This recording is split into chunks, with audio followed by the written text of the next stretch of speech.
She daily comes late to the office and leaves early. The CEO warned her and then fired her. She begged him in tears, but when he followed her, he found her feeding twin girls alone after work. Hi, my beautiful family. It's your Mr. Peter. Today, I just want to speak from the softest part of my heart. Thank you for 30,000 souls who chose to stand beside me. But even with that love, I feel a quiet ache.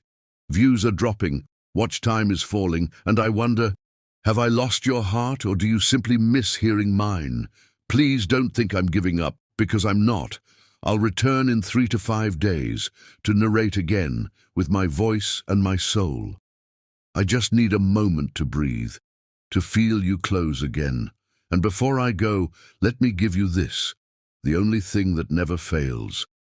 I pray that peace rushes into every space inside you that aches in silence, that your fears begin to melt under the warmth of hope.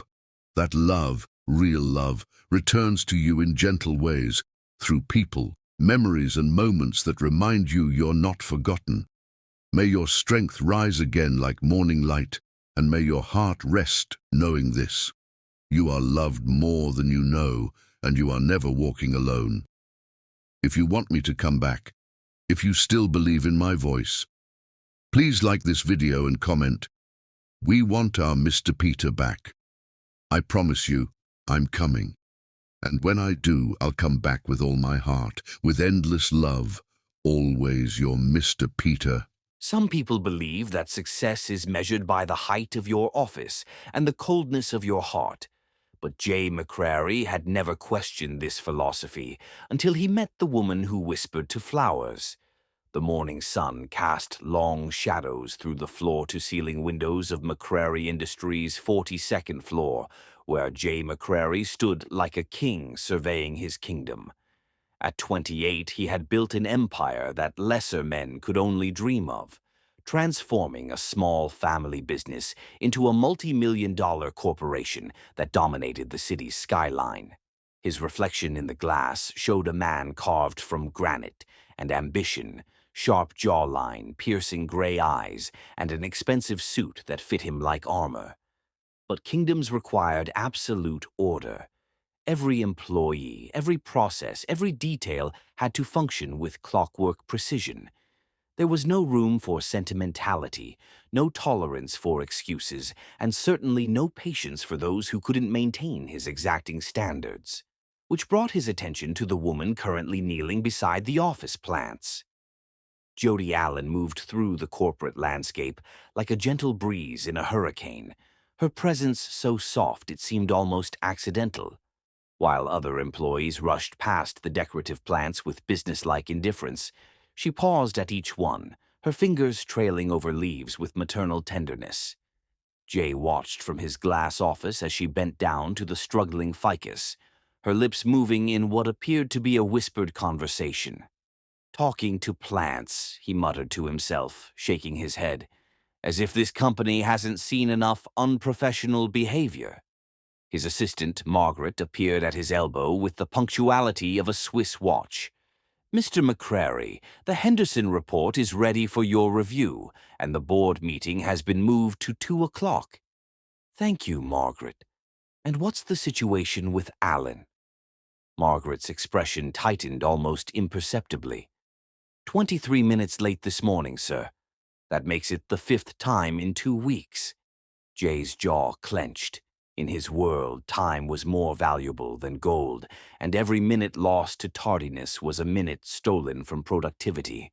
He had built his reputation on precision, on the understanding that success demanded sacrifice from everyone, including himself. He arrived at the office at 6:30 every morning, left at 9 every evening, and had never missed a deadline in his entire career. "Send her up," he said, his voice carrying the weight of final judgment. 3 floors below, Jody Allen felt her heart skip as Margaret's call came through the intercom. The morning had started with chaos. Twin 3-year-olds who refused breakfast, a daycare that opened at 7 a.m. sharp, and a broken car that started on the 3rd try. She needed this job desperately. 8 months ago, her world had imploded when David simply vanished, leaving behind nothing but unpaid bills and two confused toddlers who still asked for their daddy every night. The salary from McCrary Industries was barely enough to cover rent, daycare, and groceries. But it was steady, and in her current situation, steady was everything. Now, climbing the stairs to the executive floor because she was too nervous to trust herself in the elevator, Jody clutched the small silver locket at her throat. The only photo she had of happier times, when her family was whole and the future had seemed bright with possibility. The executive floor was a temple to success, all polished marble and intimidating silence.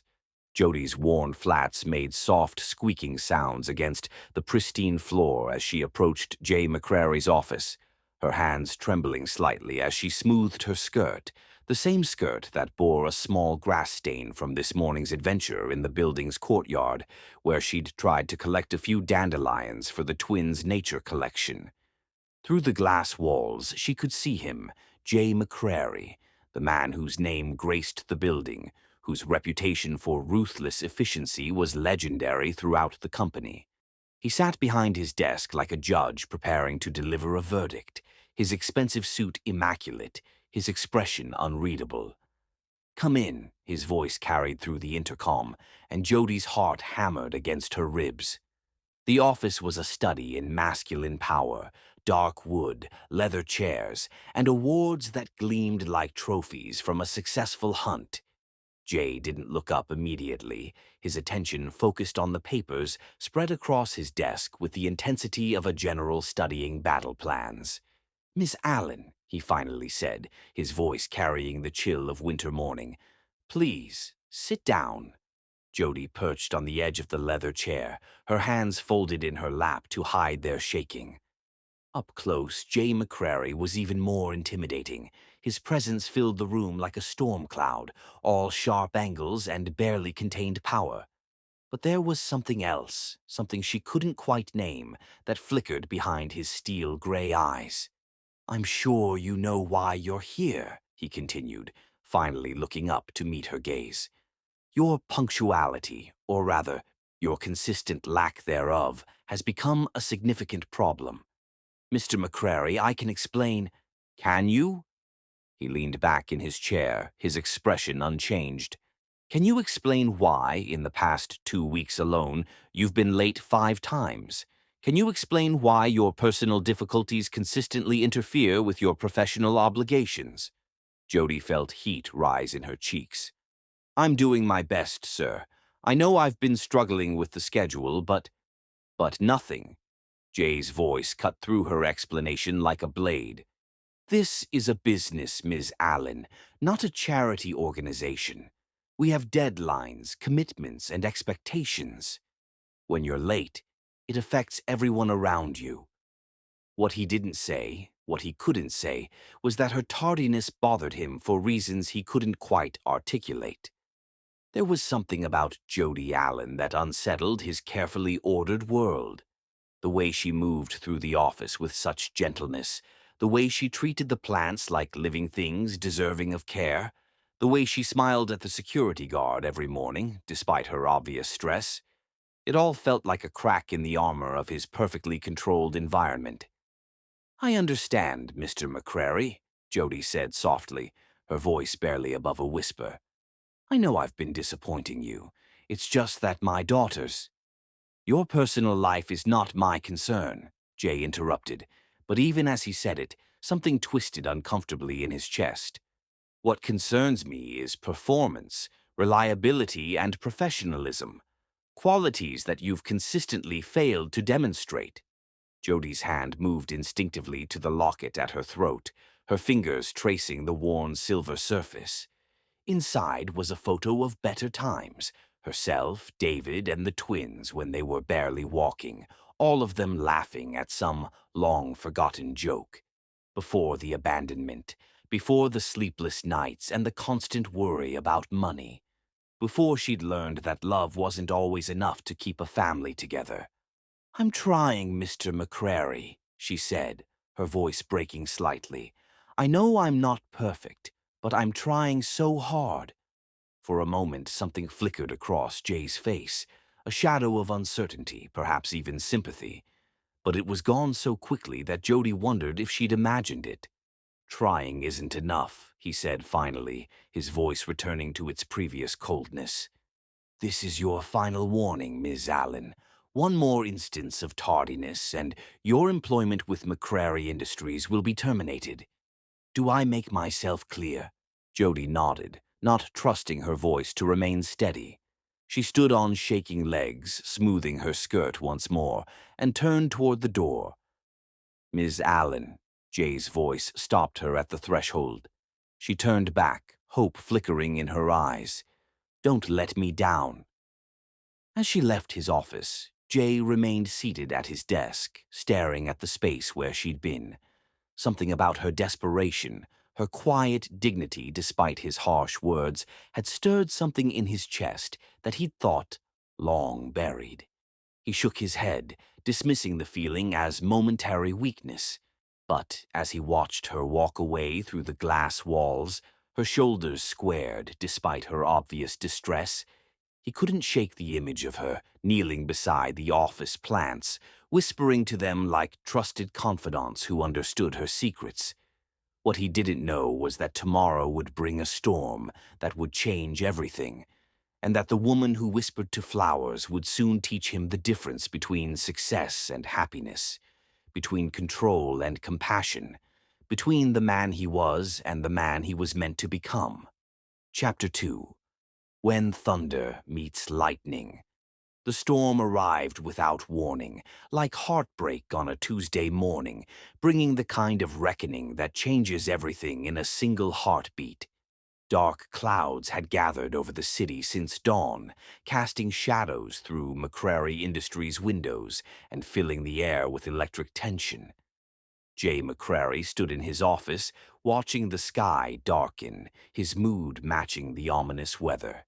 3 days had passed since his final warning to Jody Allen, and this morning, when the Henderson Industries executives were arriving for the quarter's most important presentation, she was nowhere to be found. 27 minutes past 9, and her desk remained empty.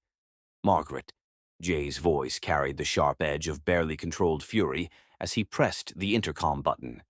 "Where is Allen?" "I haven't seen her yet, Mr. McCrary," came the careful reply. "Shall I try calling her?" Jay's jaw tightened as he stared out at the storm clouds. The Henderson deal was worth $12 million, and every detail of this morning's presentation had been planned with military precision. The conference room was prepared, the catering arranged, and the presentation materials meticulously organized. Everything was perfect except for one glaring absence. "Don't bother," he said, his voice cold as winter steel. "Send word to HR. We'll be having a termination meeting as soon as Ms. Allen decides to grace us with her presence." What Jay didn't know was that Jody Allen was sitting in her broken-down car 3 blocks away, her forehead pressed against the steering wheel as tears of frustration streamed down her face. The car had died completely. Not just the reluctant starting of recent mornings, but total mechanical failure. The mechanic had warned her last week that the engine was living on borrowed time, but she'd hoped it would last just a little longer. Last night had been a nightmare. Monica had spiked a fever that reached 102 degrees, and Jody had spent the dark hours applying cool cloths and whispering prayers while Tina slept fitfully on the couch. By 7, Monica's fever had broken, but Tina had woken up with the same telltale flush of illness. 2 sick toddlers, a dead car, and a job she couldn't afford to lose. It felt like the universe was conspiring against her. The taxi ride to work had eaten up her lunch money for the rest of the week, and she'd arrived knowing she was walking into disaster. But she'd hoped that Mr. McCrary might understand. That the man who'd shown that brief flicker of something softer might find it in his heart to give her one more chance. Those hopes died the moment she stepped off the elevator and saw Margaret's expression. "Miss Allen," Margaret said, her voice carrying the weight of an execution announcement. "Mr. McCrary needs to see you immediately. Conference Room B. The walk to Conference Room B felt like walking to her own funeral. Jody's legs trembled with each step, her heart pounding so hard she was certain everyone could hear it. Through the glass walls, she could see Jay pacing like a caged lion, his expression thunderous. The presentation materials were spread across the conference table like evidence in a criminal trial, and she realized with sinking horror that this was about more than just her tardiness. The Henderson presentation, the most important meeting of the quarter, and she was supposed to have prepared the final binding for the documents. "Come in." Jay's voice cut through the glass like a blade, and Jody stepped into what felt like the center of a storm. The conference room was a temple to corporate power, mahogany table, leather chairs, and a view that spoke of success and achievement. Jay stood at the head of the table, his expensive suit immaculate despite the early hour, his piercing gray eyes fixed on her with the intensity of a judge delivering a verdict. "Miss Allen," he began, his voice carrying cold finality, "do you have any idea what time it is?" "I'm sorry, Mr. McCrary," Jody whispered, her voice barely audible above the sound of her own heartbeat. "I know I'm late, but if you could just let me explain." "Explain?" Jay's laugh was sharp and bitter. "You want to explain why you've missed the most important presentation of the quarter? You want to explain why the Henderson executives are arriving in 30 minutes to find their documents incomplete because you couldn't be bothered to show up?" Jody felt the blood drain from her face. "The binding, oh God, I forgot about the binding. Mr. McCrary, please, I can fix this. I can—" "No." The word fell between them like a guillotine blade. "No, you can't fix this. Do you have any idea what this deal means to this company? $12 million, Miss Allen. $12 million and the professional reputation of everyone in this building." Thunder rumbled overhead, and the first drops of rain began to streak the windows.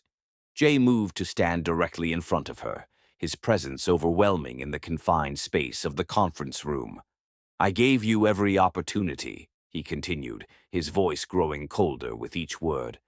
"I gave you warnings, chances, and more patience than I've ever shown any employee.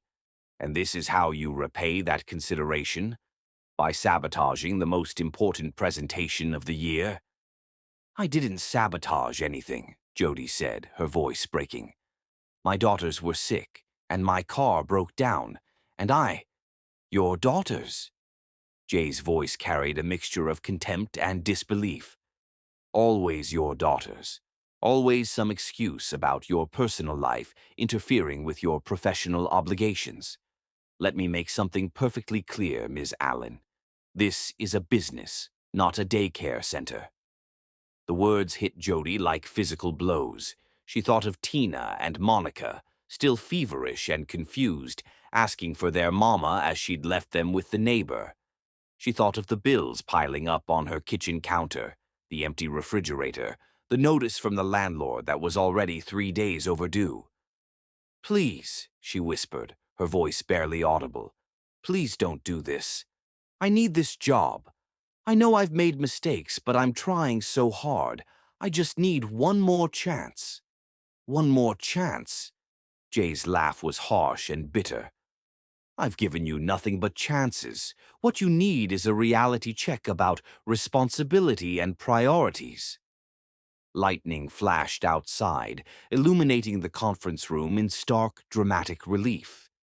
In that moment, Jody saw something flicker across Jay's face, a shadow of doubt, perhaps even regret. But it was gone so quickly she wondered if she'd imagined it.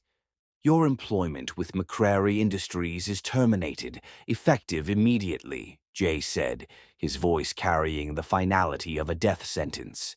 "Security will escort you to collect your personal belongings." The folder in Jody's hands slipped from her trembling fingers, sending papers scattering across the polished conference table like fallen leaves. The sound seemed to echo in the sudden silence, broken only by the increasing intensity of the storm outside. "No," she breathed, the word barely a whisper. No, please, Mr. McCrary, I'm begging you. I have two little girls who depend on me. I don't have anywhere else to go. Something twisted in Jay's chest at the desperation in her voice, but he forced himself to remain unmoved. Success required hard decisions, and he'd built his empire on the foundation of unwavering discipline. That's not my problem, he said, though the words tasted like ash in his mouth. Jody's legs gave out, and she sank to her knees on the cold marble floor. The tears she'd been holding back for weeks finally broke free in a torrent of grief and terror. Please, she sobbed, her hands pressed against the floor as if she could somehow anchor herself to this life she was losing. Please don't take this away from me. I have nothing else. They have nothing else. Jay stood frozen, watching this woman, this strong, gentle woman who whispered to plants and smiled at security guards, completely broken before him. Her tears fell like rain on the pristine floor, each drop a testament to his own cruelty. I'm sorry, she whispered, her voice breaking on every word. I'm so sorry for disappointing you. I'm sorry for being late, for being a burden, for not being strong enough. But please, I'm begging you, don't take away the only thing standing between my daughters and— Enough! Jay's voice cut through her plea like a blade. This decision is final. Security will be here in 5 minutes. He turned away from her, his hands clasped behind his back as he stared out at the storm. The thunder was growing louder now, and the rain was beginning to fall in earnest, streaming down the windows like tears from heaven. Behind him, Jody slowly pulled herself to her feet, her movements mechanical and defeated. She bent to gather the scattered papers, her hands shaking so badly she could barely grasp them. The sound of her quiet crying filled the room, mixing with the thunder outside. I hope you can live with yourself, she whispered as she reached the door. I hope you can sleep at night knowing what you've done. Jay didn't turn around, didn't acknowledge her words, but they hit him like physical blows. He remained standing at the window, his reflection ghost-like in the storm-darkened glass, until the sound of her footsteps faded away. Only then did he allow himself to close his eyes, to feel the weight of what he'd done. But it was too late. The storm had already begun, and some things, once broken, could never be put back together. Chapter 3. The Secret Garden of Her Heart.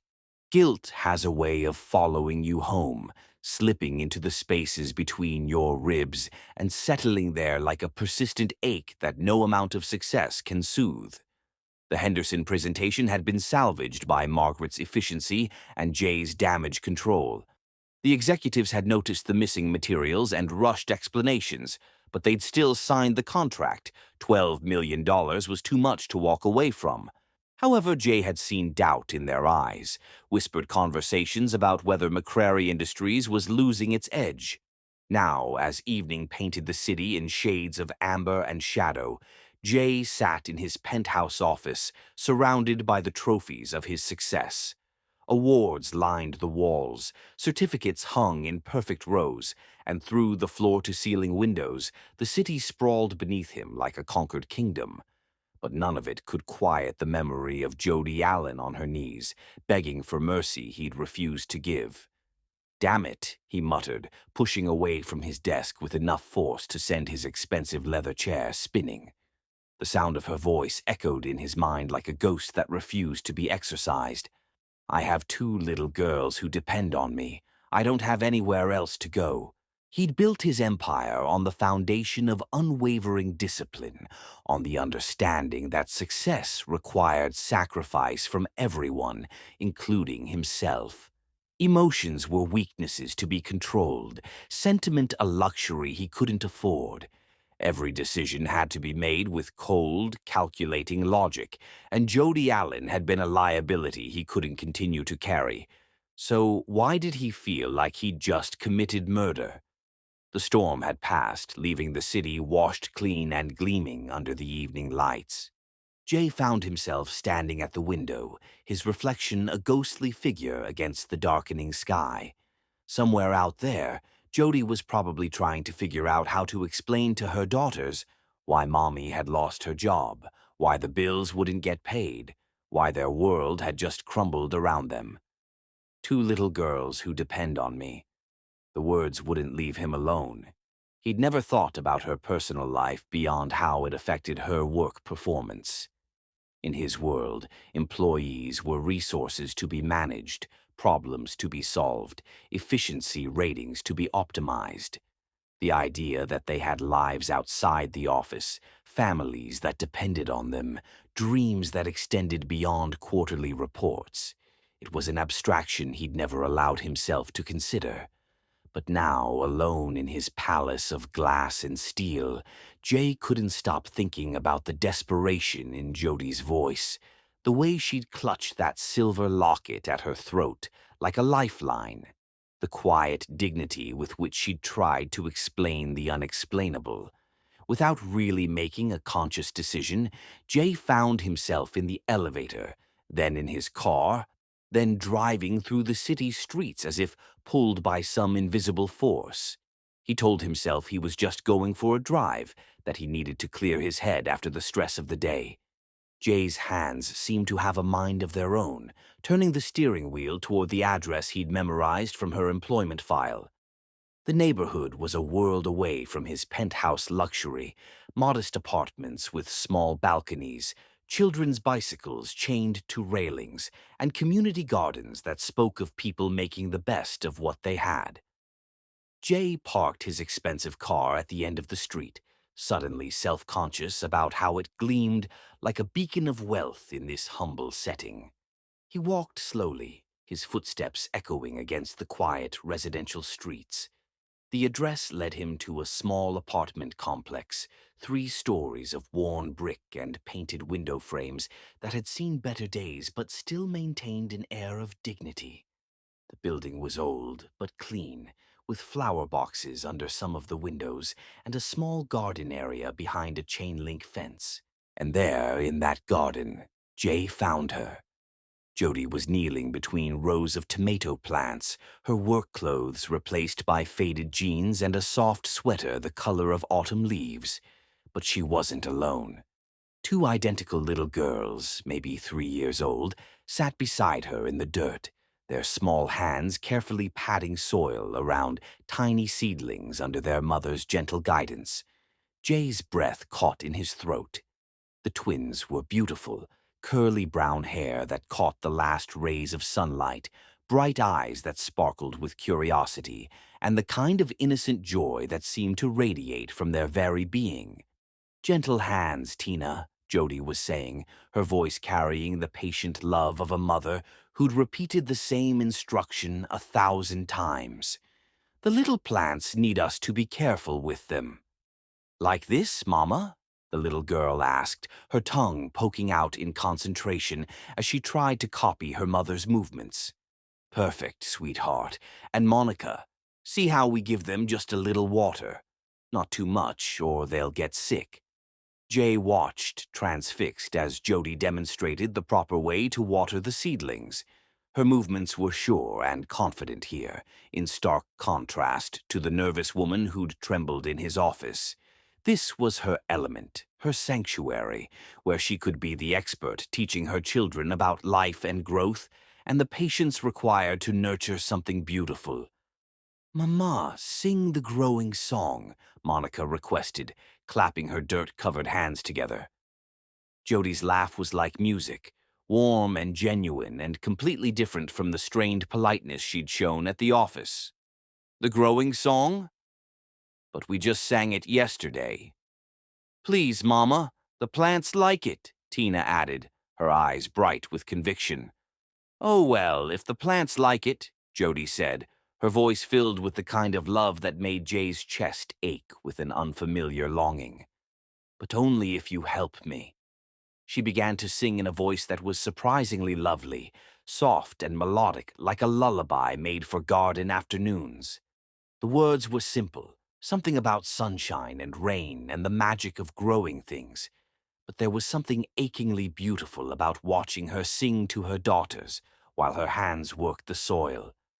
The twins joined in with their high, sweet voices, stumbling over some of the words but singing with such enthusiasm that Jay found himself smiling despite everything. This was what he'd taken from them, not just a job, but the security that allowed for moments like this, the peace of mind that let a mother sing silly songs with her children without worrying about tomorrow. "Why did Daddy leave us, Mama?" Monica asked suddenly, her small voice cutting through the evening air. Jody's singing stopped abruptly, and Jay watched her face crumple for just a moment before she composed herself. She set down her watering can and pulled both girls into her arms, holding them close. "I don't know, baby," she whispered, her voice thick with unshed tears. "Sometimes grown-ups make choices that don't make sense. But I want you to know that it wasn't because of anything you did, okay? You two are perfect and beautiful and the best things that ever happened to me." "Are you going to leave us too?" Tina asked, her voice so small it was barely audible. "Never," Jody said fiercely, pressing kisses to the tops of their heads. "I will never, ever leave you. Not for anything in the whole world. We're going to be okay, I promise. Mama's going to find a way to take care of us." Jay felt something break inside his chest. He'd been so focused on her professional shortcomings that he'd never stopped to consider the weight she was carrying. She wasn't just an employee who couldn't manage her time. She was a woman abandoned by the man who'd promised to love her forever, left to raise two small children alone while battling her own grief and terror. "I'm scared, Mama," Monica whispered. "I know, sweetheart, I'm scared too sometimes. But you know what? We have each other, and we have our garden, and we have love. And love is the strongest thing in the whole world. It's stronger than scary things, stronger than sad things, stronger than anything that tries to hurt us." The twins seemed to accept this wisdom with the faith that only children possess. They snuggled closer to their mother, their earlier worry forgotten in the security of her embrace. "Can we stay out here a little longer?" Tina asked. "The flowers aren't done talking to us yet." Jody laughed, and Jay could hear the tears she was fighting back. "Of course we can, baby. But then we need to go inside for dinner and baths and story time." "Will you tell us about the princess who could talk to animals?" Monica asked hopefully. "I think I can manage that," Jody said, settling more comfortably on the ground as the twins curled up against her sides like puppies seeking warmth. Jay watched them for another few minutes, this little family that had found ways to create joy despite their circumstances. Jody's voice rose and fell as she told some elaborate story about a princess and her animal friends, complete with different voices for each character. The twins giggled and asked questions and interrupted with their own additions to the tale. This was what he'd tried to destroy with his cold efficiency and unforgiving standards. This was what his $12 million presentation had cost. Not just Jody's job, but the security of two innocent children who'd already lost their father and now faced the terrifying prospect of losing their home, their stability, their mother's ability to provide for them. As the sun set completely and the garden was bathed in the soft glow of the apartment building's outdoor lights, Jay finally turned away. He walked back to his car in silence, his mind reeling with the weight of what he'd witnessed. Back in his penthouse, surrounded by the cold symbols of his success, Jay couldn't shake the image of Jody in the garden, singing to her daughters while teaching them about growth and patience and the magic of nurturing something beautiful. He'd spent his entire adult life building an empire, accumulating wealth and power and influence, but he'd never created anything as precious as the love he'd seen in that small garden. For the first time in his life, Jay McCrary wondered if he'd been measuring success by the wrong standards. And for the first time since he'd fired Jody Allen, he began to understand the true magnitude of what he'd done. The woman who whispered to flowers wasn't weak or unprofessional. She was a warrior fighting battles he couldn't even imagine, and she'd been fighting them alone. The question now was whether it was too late to make things right, or if some wounds were too deep to heal. But as he sat in his empty office, staring out at the city lights, Jay made a decision that would change everything. He couldn't undo what he'd done, but maybe, just maybe, he could find a way to help them without her ever knowing it was him. Chapter 4. The Guardian Angel's Dilemma. Sometimes redemption begins with a grocery bag left on a doorstep at dawn, and sometimes the hardest person to forgive is the one staring back at you from the mirror. Jay McCrary had never been a man who questioned his decisions, but for the past 3 days, sleep had become a stranger and peace of mind a distant memory. Every time he closed his eyes, he saw Jody kneeling in that garden with her daughters, creating magic from dirt and seeds while singing away their fears. Every quiet moment in his office was filled with the echo of Monica's small voice, asking why their daddy had left them, and Tina's whispered worry about whether Mama would leave them too. The irony wasn't lost on him. He'd fired her for the very strength he now admired. Her lateness hadn't been carelessness, it had been the desperate juggling of a woman trying to be everything to everyone while her world fell apart around her. Those missed minutes at the office represented stolen moments with sick children, broken down cars, and the 1,000 tiny crises that came with single parenthood. He'd spent 48 hours researching her situation with the same methodical thoroughness he applied to business acquisitions. David Allen had been a construction worker, married to Jody for 4 years before he simply vanished 8 months ago. No divorce papers filed, no legal separation, just a man who walked out one morning and never came back. The bank records Jay's private investigator had accessed showed David had emptied their joint savings account the day he left. $2,847 that had been meant for the twins' college funds. What followed was a devastating cascade of financial ruin. Unpaid medical bills from the twins' birth complications, overdue rent notices, utility disconnection warnings, and the slow, steady slide toward eviction that Jody had been fighting with nothing but her McCrary Industries salary and sheer determination. And now she didn't even have that. The first delivery had taken Jay 20 minutes to orchestrate and a lifetime of courage to execute.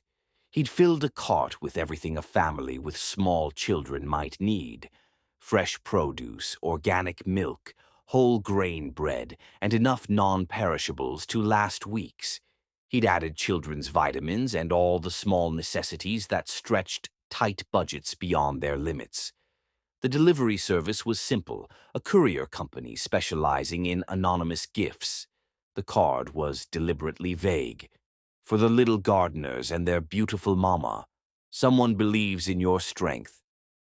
Jay had positioned himself across the street in his car at 7:30, watching Jody's apartment building with the intensity of a man waiting for a verdict on his own soul. When she emerged for what he assumed was another job interview, she was dressed in her best clothes, though he could see the careful mending on her skirt and worn spots on her shoes. She nearly tripped over the bags waiting by her door. Through his telephoto lens, Jay watched her face cycle through confusion, suspicion, and finally, overwhelming relief. She'd sat down right there on her doorstep, surrounded by groceries, and cried with the kind of desperate gratitude that made Jay's chest ache with remorse. The twins had emerged moments later, still in their pajamas, and their delighted squeals over the fresh strawberries had carried across the quiet morning air. That was the beginning. Over the next week, Jay became a student of their lives, learning their routines with the dedication of a man trying to atone for unforgivable sins. He discovered that Jody walked the twins to neighborhood daycare every morning at 7:15, her old car having finally died completely. The walk was nearly 2 miles each way, which meant she was spending 4 hours daily just getting her daughters to and from childcare. He learned that she'd taken a job at a local diner, working breakfast and lunch shifts for minimum wage plus tips. She picked up the twins at 4, brought them home for dinner and playtime, then worked until midnight doing freelance data entry on an ancient laptop. The packages began appearing with clockwork regularity. Children's clothes in exact sizes, delivered with tags reading, "Every princess deserves to sparkle." Educational toys that would help with development, accompanied by notes saying, "For growing minds and curious hearts." Art supplies, books, puzzles, everything carefully chosen to enrich their lives. Jay researched child development with the same intensity he'd once applied to hostile takeovers. He learned about the importance of routine for children who'd experienced trauma, about how financial stress could impact a parent's ability to provide emotional stability. The knowledge made his actions feel both more necessary and more inadequate. How could a few anonymous gifts begin to heal the damage that David's abandonment had caused? How could groceries and toys address the fundamental insecurity that haunted Jody's days and invaded her dreams? But the gifts seemed to help, at least a little. Jay watched from his carefully maintained distance as Jody's posture gradually straightened, as the constant worry lines around her eyes began to ease slightly. The twins were thriving.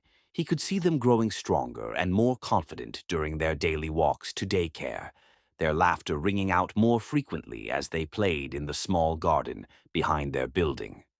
The most meaningful delivery had been the third one, a care package that included not just necessities, but small luxuries.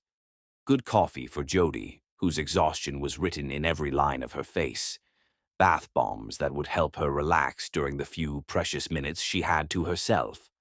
A bottle of the lavender lotion he'd seen her admiring in the pharmacy, where she filled the twins' prescriptions, but never bought anything for herself. The note with that package had been different, more personal. Self-care isn't selfish. You deserve kindness, especially from yourself. Jay had watched her read that note 3 times, sitting on her apartment steps while the twins played with the new sidewalk chalk he'd included. She'd pressed the paper to her chest and closed her eyes, and for a moment he'd seen some of the weight lift from her shoulders. But it wasn't enough. It would never be enough to truly make up for what he'd done to her, to them. The anonymous gifts were band-aids on a wound that required surgery, temporary relief for a problem that demanded permanent solutions. The breaking point came during week 2 of his guardian angel routine. Jay had been watching Jody serve coffee to truckers and construction workers with the same gentle grace she'd shown the office plants. She looked exhausted in a way sleep couldn't fix. An older man at the counter was giving her trouble, complaining loudly about everything from his coffee temperature to service speed. Jay watched Jody's shoulders tense, watched her hands tremble as she refilled the man's cup for the 3rd time, watched her bite back whatever response she wanted to give because she couldn't afford to lose this job too. "Listen here, sweetheart," the man was saying, loud enough for Jay to hear through the diner's open windows. "I don't know what your problem is, but when I order eggs over easy, I mean over easy, not this rubber garbage you keep bringing me." "I'm so sorry, sir," Jody replied, her voice steady despite the humiliation. "Let me get you a fresh plate right away." "You better, and this time try to remember that some of us have real jobs to get to. We can't all afford to waste time standing around looking pretty." Jay's hands clenched into fists as he watched Jody's face flush with embarrassment. She'd endured enough, from David's abandonment, from his own cruelty, from a world that seemed determined to punish her for the crime of being vulnerable. Watching her suffer through yet another humiliation while she tried desperately to support her children was more than he could bear. That night, he made a decision that would change everything. The next morning brought the largest delivery yet, a week's worth of groceries, new clothes for all 3 of them, educational materials for the twins, and an envelope containing enough cash to cover their rent for 2 months. But this time, Jay included something different, a simple business card for a reputable employment agency, along with a note that read, "You have skills and talents that the right employer will value. You deserve better than survival. You deserve success." He'd also made some calls, using his influence to ensure that when Jody contacted the agency, she'd find opportunities that matched her abilities and her needs. Nothing that could be traced back to him, but enough to give her a real chance at rebuilding her life. As he watched her discover the latest delivery, Jay felt something he hadn't experienced in years: hope. Not for himself, but for her. For the woman who sang to flowers and created magic from nothing, who faced each day with courage he was only beginning to understand. The twins were growing stronger under the consistent nutrition the groceries provided. Jody was sleeping a little better, the constant panic in her eyes gradually replaced by cautious optimism. The anonymous gifts were making a difference, but Jay knew they were just the beginning. He couldn't undo his cruelty, couldn't take back the harsh words or erase the humiliation he'd caused her. But maybe, just maybe, he could find a way to help her build something better, something that would give her children the security they deserved and give her the recognition her strength had earned. The guardian angel routine was working, but Jay was beginning to realize that what Jody really needed wasn't charity. She needed justice. She needed the world to see what he'd finally learned to see: that she wasn't weak or unreliable, she was extraordinary.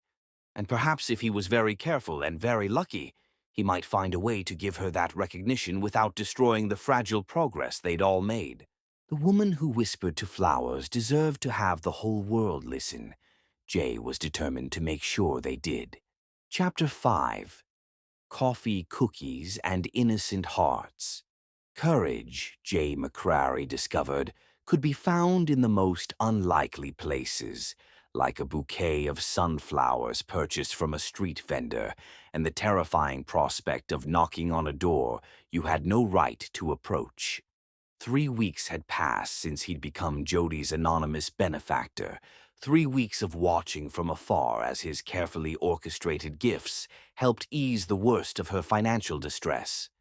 The employment agency had done their job perfectly. Jody now had interviews lined up with 3 different companies, all of whom had been subtly encouraged to value her unique combination of skills, reliability, and grace under pressure. Jay had made sure of that through carefully placed recommendations that couldn't be traced back to him. But watching from a distance was no longer enough. The more he learned about Jody and her daughters, the more he found himself thinking about them during board meetings, during business dinners, during the long, empty hours in his penthouse when success felt more like a prison than an achievement. He wanted to know them, really know them, not just observe them through telephoto lenses and surveillance reports. Which was how he found himself standing on the sidewalk outside Jody's apartment building on a Saturday morning, clutching a bouquet of sunflowers and feeling more nervous than he had before his first $1 million presentation. The building looked different in daylight, smaller, more worn around the edges, but somehow more real than the glass and steel monuments to ambition that filled his usual world. Children's voices drifted from the small playground behind the building, mixing with the sound of someone playing guitar on a nearby balcony. It was the kind of community he'd never experienced, where neighbors knew each other's names and shared babysitting duties and borrowed cups of sugar. Jay had practiced his excuse during the drive over. He was checking on a former employee, ensuring she'd landed on her feet after the unfortunate necessity of her termination. It was thin, transparent even to him, but it was the only explanation he could think of that didn't involve confessing to 3 weeks of elaborate stalking. The front door of the building opened before he could talk himself out of ringing the buzzer, and an elderly woman emerged carrying a bag of groceries that looked too heavy for her small frame. "Oh, let me help you with that," Jay said automatically, reaching for the bag. The woman looked surprised but grateful. "Why, thank you, young man. That's very kind. I'm Mrs. Rodriguez from 2B. Are you here to see someone?" "Jody Allen," Jay replied, suddenly aware of how out of place he must look in his expensive, casual clothes and perfectly styled hair. "I'm a friend." Mrs. Rodriguez's face lit up with genuine warmth. "Oh, Jody, Such a sweet girl, and those precious babies of hers. She's been so much happier lately. I think those mystery packages have been a godsend. Someone's been very generous to that family." Jay felt heat rise in his cheeks. Mystery packages. Someone's been leaving gifts for them. Groceries, clothes for the girls, toys. Anonymous deliveries, can you imagine? It's restored my faith in humanity, knowing there are still people out there who help others without wanting credit. Jody deserves every kindness after what that no-good husband of hers put her through. The elevator was broken, Mrs. Rodriguez explained as she led Jay toward the stairs, so he'd have to walk up to the third floor. Jay didn't mind. It gave him time to compose himself, to prepare for seeing Jody again after weeks of watching her from afar. Apartment 3C had a cheerful welcome mat and a small wind chime that tinkled softly in the hallway breeze. Before Jay could lose his nerve, he knocked. The door opened after a moment, revealing Jody Allen in a way he'd never seen her before. Gone was the nervous, professional woman from the office. In her place stood someone completely at ease in her own element. She wore faded jeans and a soft yellow sweater that brought out the gold flecks in her brown eyes. Her hair pulled back in a casual ponytail that somehow made her look both younger and more beautiful than he remembered. "Mr. McCrary?" The surprise in her voice was complete, followed quickly by wariness. "What are you doing here?" Before Jay could answer, two small voices piped up from behind her legs. "Mama, who is it?" came the first question, followed immediately by, "Is he the flower man?" from the second voice. Jay looked down to see two identical faces peeking out from behind Jody's legs, Tina and Monica, even more beautiful up close than they'd appeared from his distant observations. They had their mother's warm brown eyes and curly hair, but where Jody looked cautious, they looked curious. "These are my daughters," Jody said, her voice carefully neutral. "Tina and Monica. Girls, this is Mr. McCrary." "Hi," Monica said with the fearless friendliness of a 3-year-old, while Tina hung back shyly behind her sister. "I brought flowers," Jay said awkwardly, extending the sunflowers toward Jody. "I wanted to check on you, to see how you were doing after everything." Jody stared at the flowers for a long moment, and Jay could see the internal debate playing out across her face. Finally, she stepped back from the door. "Would you like to come in? I just made coffee, and the girls were about to have their afternoon snack." The apartment was exactly what Jay had expected, yet nothing like he'd imagined. It was tiny, but every inch radiated love and careful attention. Children's artwork covered the refrigerator, a small dining table doubled as an art station, and toys were scattered in the organized chaos natural to any home with young children. What struck Jay most was the overwhelming sense of warmth. Despite its modest size, it felt like a home in ways his penthouse never had. There was life here, laughter in the walls, love expressed in every carefully arranged detail. "Please sit down," Jody said, gesturing toward the sofa. "I'll put these in water. They're beautiful, thank you." Jay perched on the edge of the couch, feeling enormous and out of place. The twins had retreated to their toy box, but kept stealing glances at him with undisguised fascination. "Cookie," Monica announced suddenly, toddling over with a plate that held what appeared to be homemade chocolate chip cookies. "Mama made cookies." "That's very nice of you," Jay said, accepting a cookie that was slightly lopsided but smelled incredible. "Did you help your mama make these?" Monica nodded enthusiastically.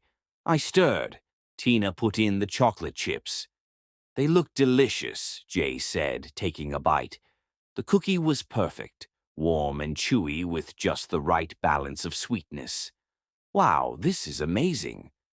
"Mama's the best cooker in the whole world," Tina announced, finally emerging from behind the toy box. "She makes pancakes that look like animals and soup that tastes like hugs." Jody returned from the kitchen carrying a tray with coffee mugs and a plate of cookies for the adults.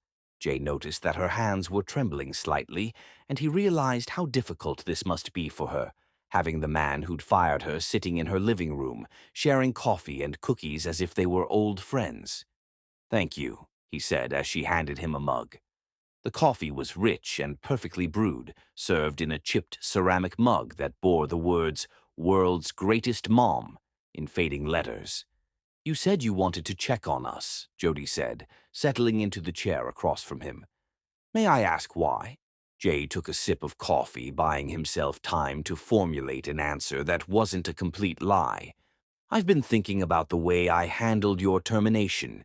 It was harsher than it needed to be. I wanted to make sure you and your daughters were okay."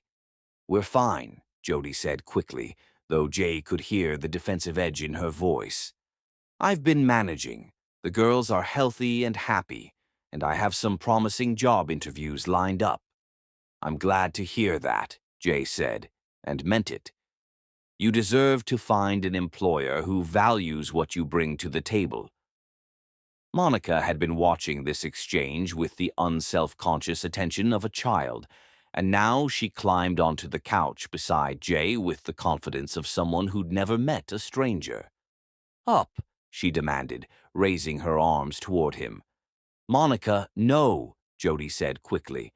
"Mr. McCrary is a guest. You can't—" "It's fine," Jay interrupted, surprised by how much he wanted to hold the little girl. "Really, it's okay."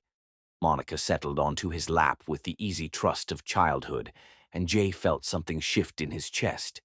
She was warm and solid and smelled like cookies and sunshine, and when she looked up at him with those bright, curious eyes, he understood for the first time why people talked about their hearts melting. "You're really tall," Monica observed seriously. "Are you a giant?"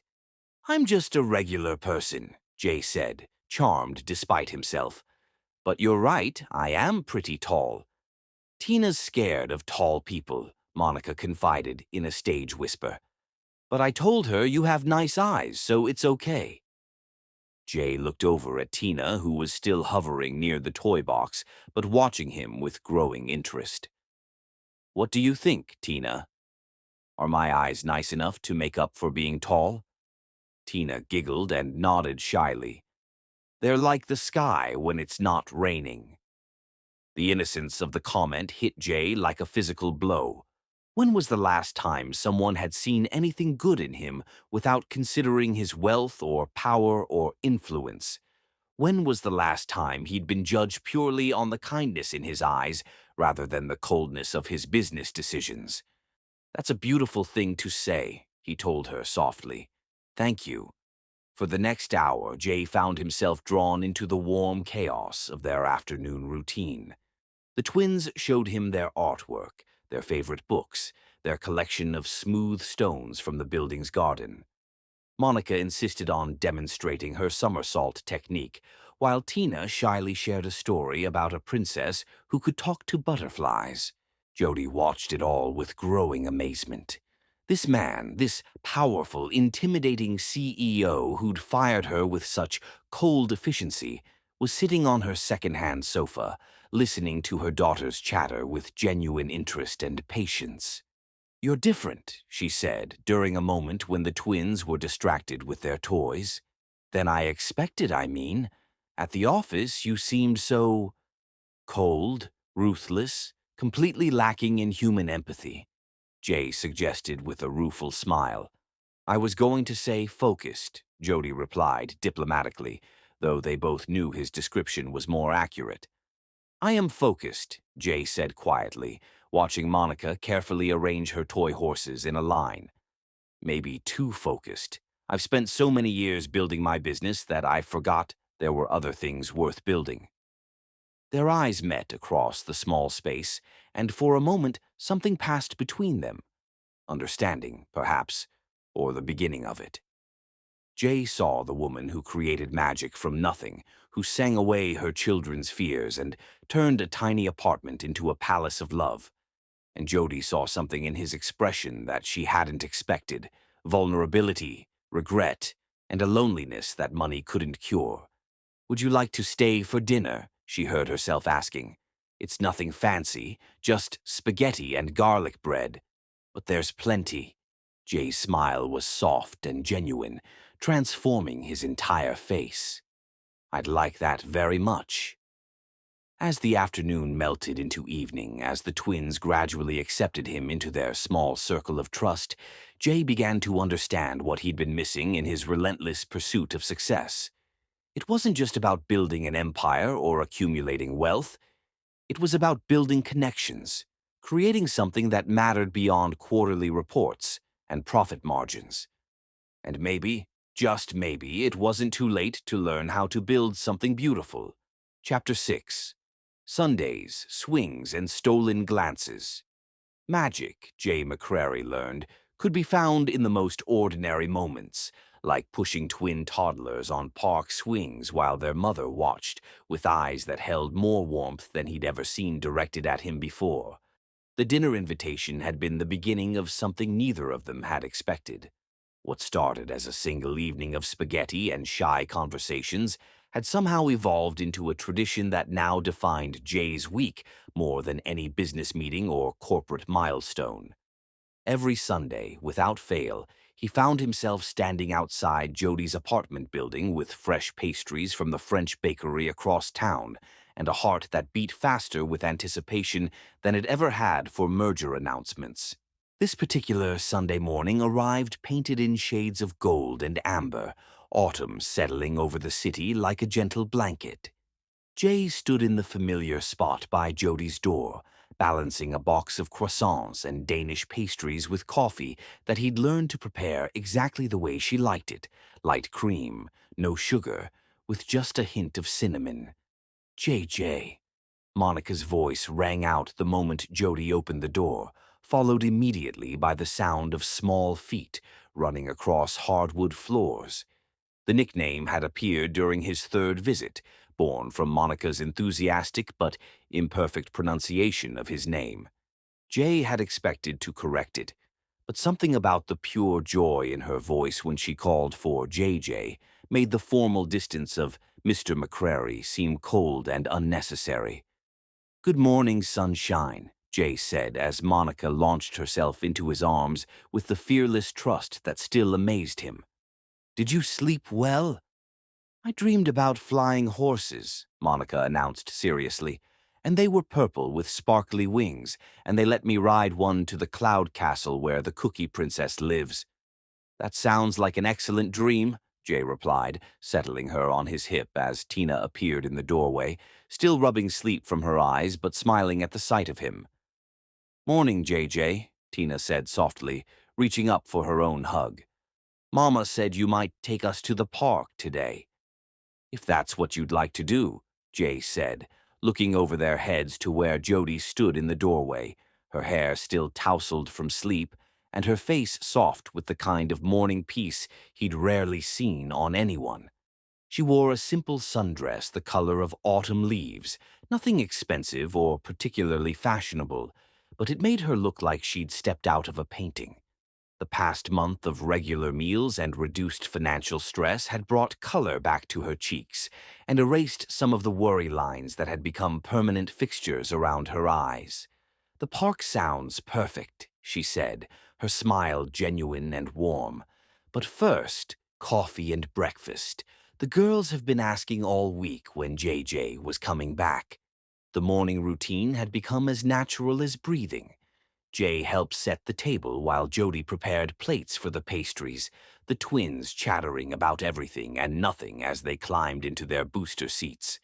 The conversation flowed easily now, no longer stilted by the awkwardness of his unexpected presence in their lives.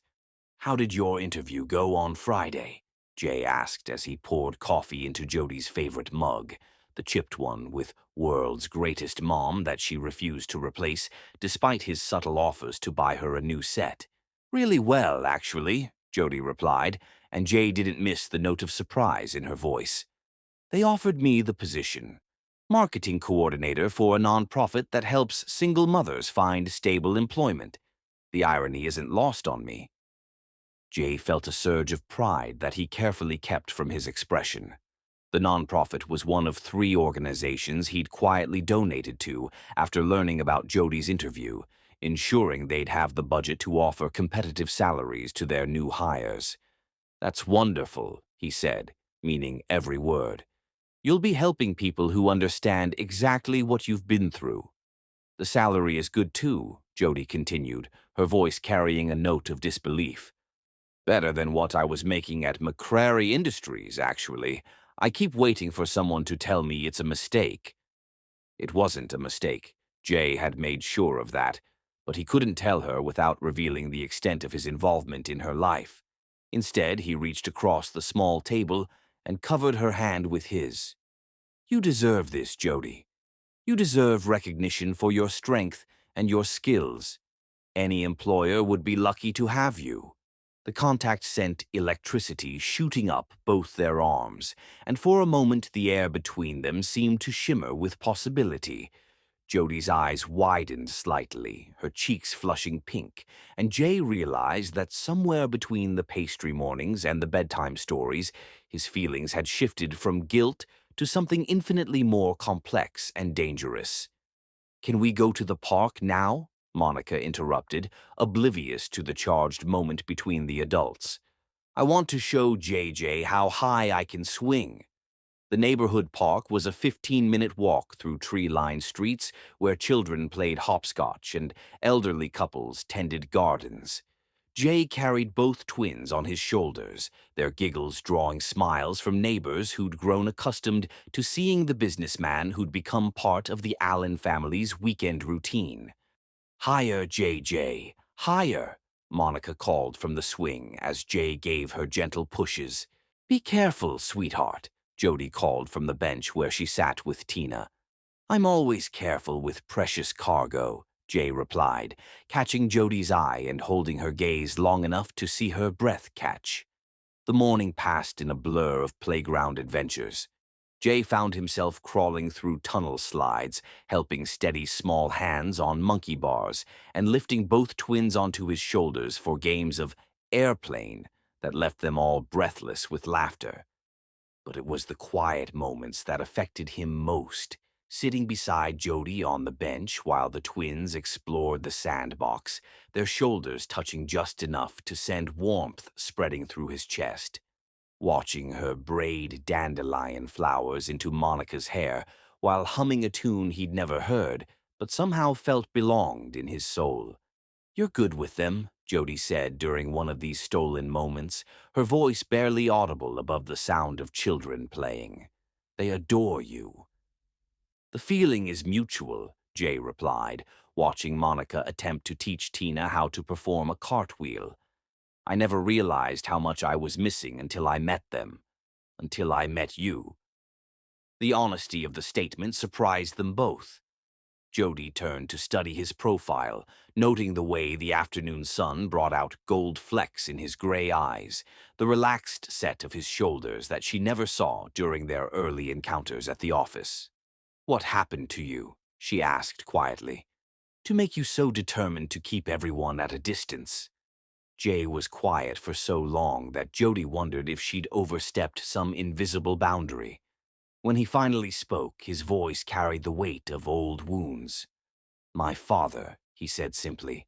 "He built McCrary Industries from nothing, and he believed that success required sacrifice, that emotional attachments were weaknesses that would destroy everything he'd worked for. I spent my childhood trying to earn his approval and my adulthood trying to prove he was right. And now?" Jay looked at the twins who had abandoned their cartwheel attempts in favor of building an elaborate sandcastle. "Now I think maybe he was wrong about what's worth sacrificing for." They settled into comfortable silence, watching the twins, and Jay was startled to realize he'd started thinking of Tina and Monica as partly his, create magic from sand and imagination. The autumn air was perfect, warm enough for comfortable sitting, but cool enough to hint at the changing season. "JJ," Tina called from the sandbox, her voice carrying that particular note children used when they were about to make an important announcement. "We made you a castle. Come see." The castle was an architectural marvel by 3-year-old standards, a sprawling complex of towers and walls, decorated with leaves and flowers, and what appeared to be several small stones arranged in patterns only the builders understood.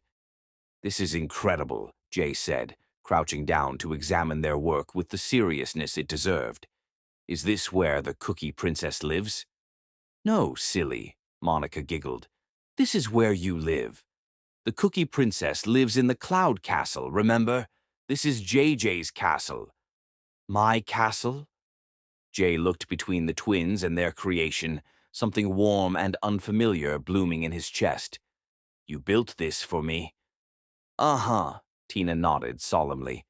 "Because you're part of our family now, and families build castles for each other." The casual declaration hit Jay like a physical blow. Part of their family. When had that happened? When had he stopped being a visitor and become something more essential?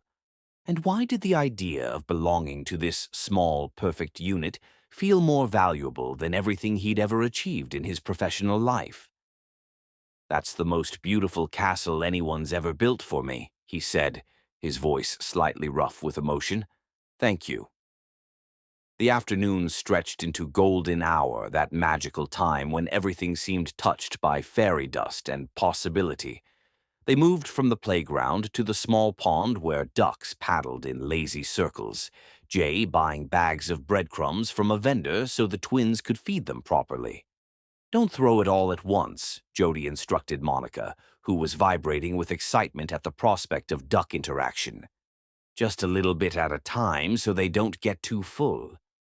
Jay watched Jody guide their daughters through the fine art of duck feeding, her patience infinite and her joy in their wonder absolute. She caught him staring and smiled, that radiant expression that seemed to light up everything around her. "What?" she asked, self-consciously tucking a strand of hair behind her ear. "You're beautiful," Jay said simply, the words escaping before he could stop them. "The way you love them, the way you see magic in everything. You're the most beautiful person I've ever met." Jody's cheeks flushed pink, and she looked away as if the intensity of his gaze was too much. J. "I know," he said quickly. "I know this is complicated. I know I'm the man who fired you, who made your life harder when it was already impossible.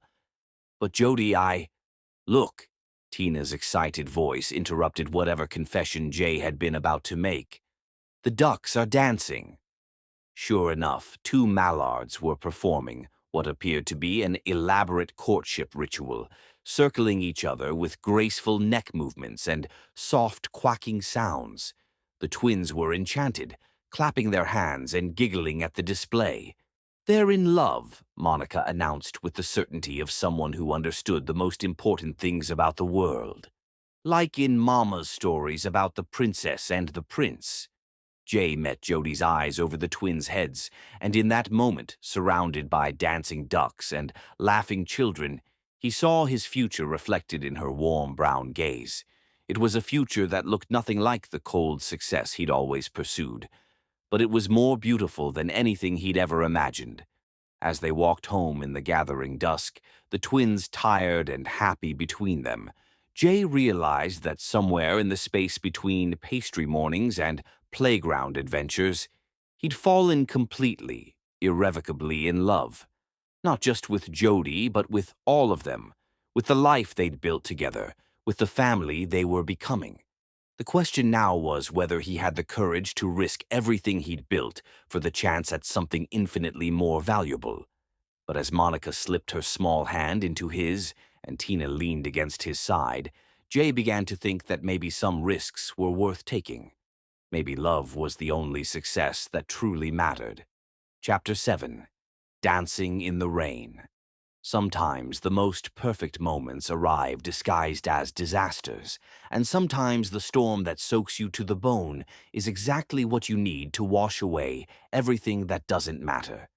The weather forecast had promised a beautiful Saturday, perfect for the extended park adventure Jay had planned.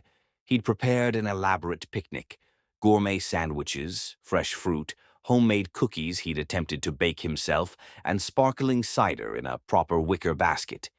"JJ's here." Monica's voice carried through Jody's apartment the moment his knock sounded, followed by small feet racing across hardwood floors. When Jody opened the door, Jay felt his breath catch in his throat, the way it did every time he saw her. 6 weeks of regular meals and reduced stress had brought out a glow in her skin and lightness in her step that made her look like she was lit from within. Today she wore a simple white sundress with tiny blue flowers, her hair loose around her shoulders and her smile bright enough to rival the sun. "Someone's excited," she said, laughing as both twins attached themselves to Jay's legs like small, enthusiastic barnacles. "We're going on a big adventure," Tina announced, her usual shyness forgotten in her excitement. "Mama said we can play in the big park with the tall slides. And feed the ducks," Monica added, "and have a picnic like in the movies."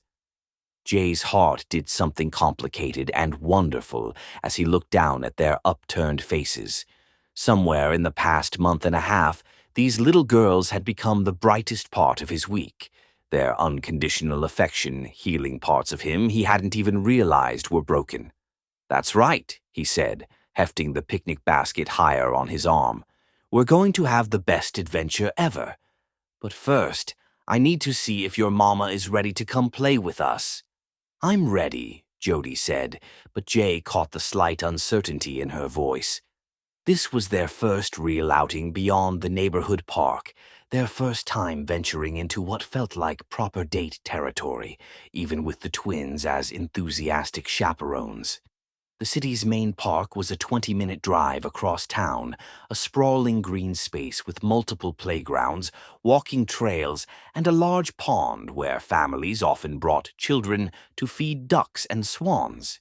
Jay had chosen it specifically because it offered enough variety to keep the twins entertained for hours, but also because it had secluded picnic areas where he might find the courage to tell Jody how he felt about her. "Look at all the flowers," Monica squealed as they walked through the park's entrance, her hand firmly clasped in Jay's, while Tina held her mother's hand on the other side.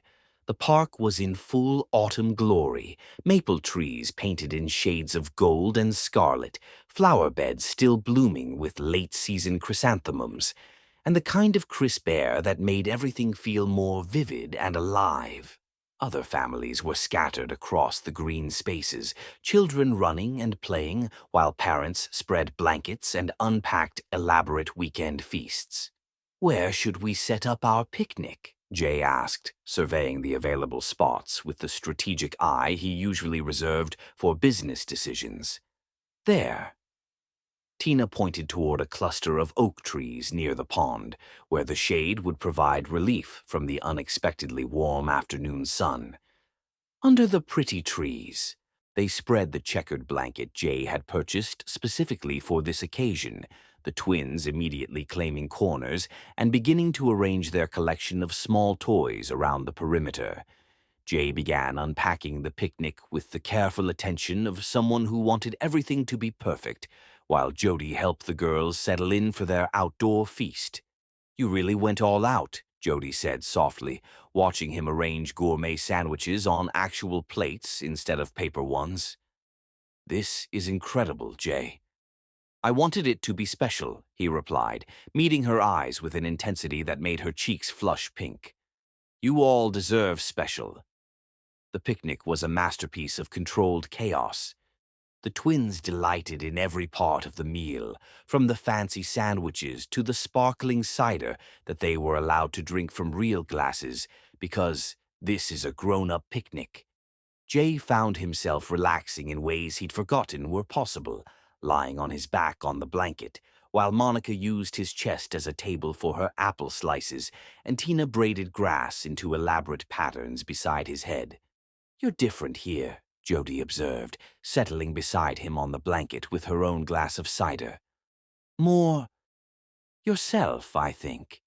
"This is myself," Jay said, surprised by the truth of it. "I just forgot for a while. The man in the office, the one who fired you, That was someone I thought I had to be.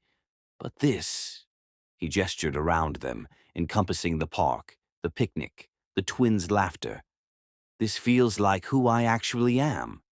I like who you actually are, Jody said quietly, her fingers toying with the edge of the blanket. The girls adore you, you know. They talk about you all week. JJ this and JJ that. I think they've decided you're permanent. Is that what they've decided? Jay asked, turning on his side to face her properly. What have you decided? Before Jody could answer, Monica spotted the playground equipment in the distance and let out a squeal of delight. Swings! The big swings! Can we go play, Mama? Please. The moment was broken, but not unpleasantly. They packed up the picnic supplies and migrated toward the playground, where the twins immediately began an elaborate exploration of every slide, swing, and climbing structure. Jay found himself following them around like a devoted bodyguard, catching Tina at the bottom of slides and pushing Monica on swings that were taller than anything in their neighborhood park. It was while he was helping Monica navigate the monkey bars that Jay noticed the change in the sky. What had been a perfectly clear afternoon was rapidly filling with dark clouds that seemed to have appeared from nowhere. She looked up at the sky and frowned. That came out of nowhere. Maybe we should... The first drops of rain began to fall just as she spoke, fat droplets that splattered on the playground equipment and sent other families scurrying for their cars with shrieks of surprise. "Rain!" Monica called from the monkey bars, her voice filled with delight rather than concern. "It's raining."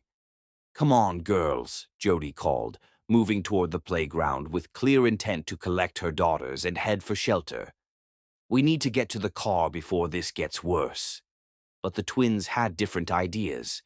Instead of running for cover, Tina and Monica looked at each other with the kind of wordless communication that only twins possessed. And then they began to laugh. Not the careful, polite laughter of children who were trying to be good, but the wild, joyous laughter of little people who had just realized that rain was not a thing to be feared, but a thing to be celebrated. "Dance with the rain," Monica called, spinning in circles with her arms outstretched as the drops began to fall more steadily. "Dance with the rain," Tina echoed, abandoning her slide conquest to join her sister in an impromptu celebration of the unexpected downpour. "Girls, come on," Jody said, but her voice lacked conviction. She was smiling despite herself, watching her daughters embrace the storm with the kind of fearless joy that adults spent their whole lives trying to recapture. The rain was falling in earnest now, turning from scattered drops to a steady shower that sent the last families running for cover. The park was emptying rapidly, leaving only the four of them standing in the increasingly heavy downpour. "Mama, dance with us," Monica called, her hair already plastered to her head and her dress soaked through. "The rain wants to dance." Jay watched Jody's internal debate play out across her face, the responsible adult who knew they should seek shelter, warring with the woman who had learned to find magic in unlikely places, the woman who whispered to flowers and sang lullabies to chase away nightmares. And then, as if making a decision that would change everything, Jody stepped into the rain. She moved slowly at first, self-consciously, her hands outstretched to catch the droplets that were rapidly soaking through her sundress. But as the twins cheered and reached for her hands, something shifted in her expression. The careful control she maintained dissolved, replaced by something wild and beautiful and completely free. "Come on, JJ," Tina called, her voice barely audible above the sound of rain on playground equipment. "Dance with us." Jay stood at the edge of the covered picnic area, watching the three most important people in his world spinning and laughing in the rain, and felt something fundamental shift inside his chest. This was the moment, he realized. This was the choice between the man he'd been and the man he wanted to become. He stepped into the storm. The rain was warm despite the cool air, soaking through his expensive shirt and perfectly styled hair within seconds. But as Monica grabbed one hand and Tina grabbed the other, as Jody's laugh rang out pure and joyous across the empty park, Jay discovered that being soaked to the bone had never felt so much like flying. They danced in a circle, the four of them, spinning and stumbling and laughing until their sides ached. The twins sang made-up songs about rain fairies and dancing puddles, their voices high and sweet above the sound of the downpour. Jay lifted them one at a time, spinning them through the air while they shrieked with delight, and Jody clapped her encouragement. And then, as if choreographed by some divine intervention, the twins released their hands and ran toward a particularly large puddle they'd spotted near the swings, leaving Jay and Jody alone in the center of their makeshift dance floor. The rain had slowed to a gentle shower, but they were both completely soaked, hair dripping and clothes clinging and makeup, in Jody's case, completely washed away. She looked absolutely beautiful, Jay thought. More beautiful than she'd ever looked in any carefully composed moment, because this was Jody completely unguarded, completely free, completely herself. "Hi," she said softly, suddenly aware that they were standing very close together in the middle of an empty park, their children's laughter providing a soundtrack to what felt like the most important moment of her life. "Hi," Jay replied, his voice rough with emotion. His hands found her waist without conscious decision, settling there as naturally as if they'd done this dance 1,000 times before. "I must look terrible," Jody said, self-consciously pushing wet hair away from her face. "You look perfect," Jay said, and meant it with every fiber of his being. "You look absolutely perfect." They began to move together, not really dancing but swaying to the rhythm of the rain and their own heartbeats. Jody's hands came up to rest on Jay's chest, and she could feel his heart hammering beneath her palms. "Jay," she whispered, her voice barely audible. "I know," he said, understanding what she couldn't say. "I know this is complicated. I know I'm the last person who should be here with you. But Jody, I love you," she said suddenly, the words escaping before she could stop them. "I love you, and I don't know when it happened or how it happened, but I do. I love the way you are with the girls, and I love the way you make me feel like I'm worth something more than just surviving. And I'm terrified because I can't afford to be wrong about this." Jay's response was to cup her face in his hands and kiss her, soft and sweet and desperate in the warm rain. It was their first kiss, but it felt like coming home after a lifetime of wandering. Jody melted into him, her arms winding around his neck, and for a moment the rest of the world disappeared entirely. When they broke apart, both breathing hard, Jay rested his forehead against hers. "I love you too," he whispered. "I love you so much it scares me. I love the way you sing to flowers and the way you make our girls feel safe, and the way you've taught me that there are things more valuable than money or power or success." "Our girls?" Jody asked, her voice soft with wonder. "If you'll have me," Jay said. "If you'll let me be part of this family you've built. I want to love you and protect you and build something beautiful with you for the rest of my life." Their second kiss was interrupted by twin squeals of delight. "Mama and JJ are kissing," Monica announced to the empty park with the enthusiasm of someone making a groundbreaking discovery. "Like the princess and the prince," Tina added, clapping her hands together. Jay and Jody broke apart, laughing despite their embarrassment. The twins were standing in their puddle, soaked and muddy, and grinning with absolute delight at this development in their favorite fairy tale. "Come here, you two," Jody called, opening her arms to gather her daughters into the embrace. They stood there in the rain, the four of them, holding each other close as the storm passed overhead and left the world washed clean and new.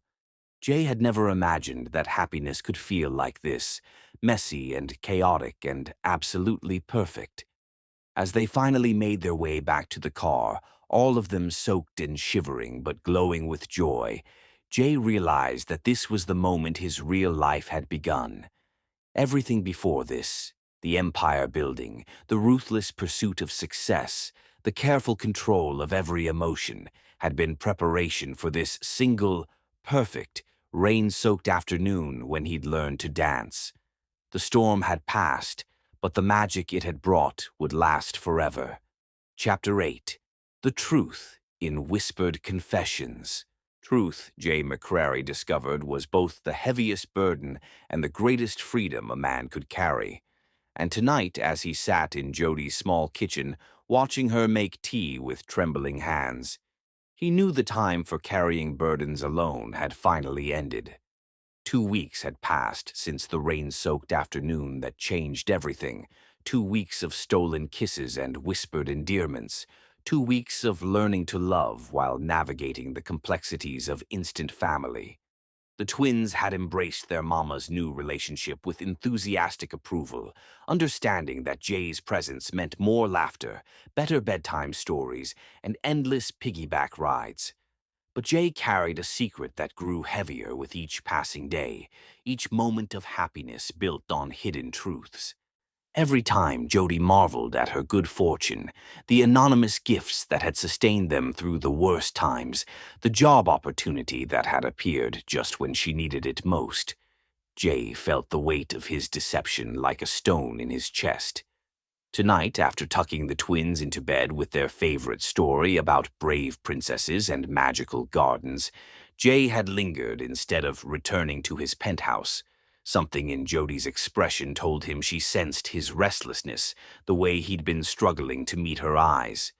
"You're different tonight," Jody said softly, setting a steaming mug of chamomile tea in front of him. "Distant. Have I done something wrong?" The concern in her voice nearly broke his resolve. How could he tell this woman, this incredible, strong, beautiful woman who'd learned to trust him with her heart and her children, that their entire relationship was built on a lie? That he'd been manipulating her life from the shadows for months, playing God with her happiness while pretending to be nothing more than a reformed CEO who'd fallen in love with her strength? "You haven't done anything wrong," Jay said, his voice rough with emotion. "You're perfect, Jody. You and the girls. You're everything I never knew I wanted. That's why I have to tell you the truth." Jody's hand stilled on her mug, and Jay saw fear flicker across her features. "The truth about what?" Jay stood abruptly, pacing to the small window that overlooked the building's garden. The same garden where he'd first seen her with the twins, where he'd watched her create magic from nothing while he nursed his guilt like an open wound. "About everything," he said, his reflection ghost-like in the window glass. "About how I found you, about the gifts, about the job, about all of it.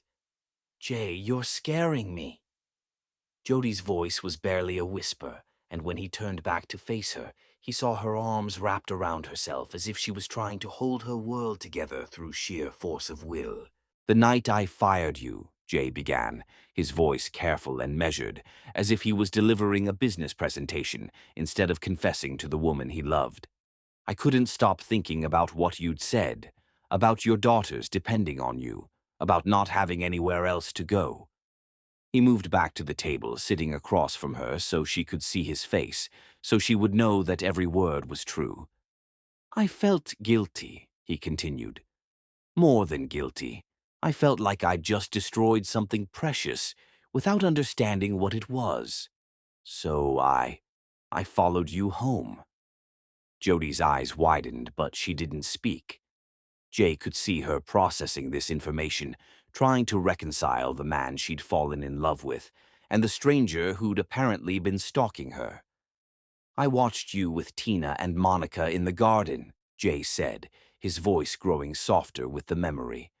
"I saw how you loved them, how you created joy out of nothing, how you sang to them and made them feel safe even though your world was falling apart. And I realized I'd made the biggest mistake of my life." "You watched me," Jody repeated, her voice flat. "You followed me home and watched me with my children."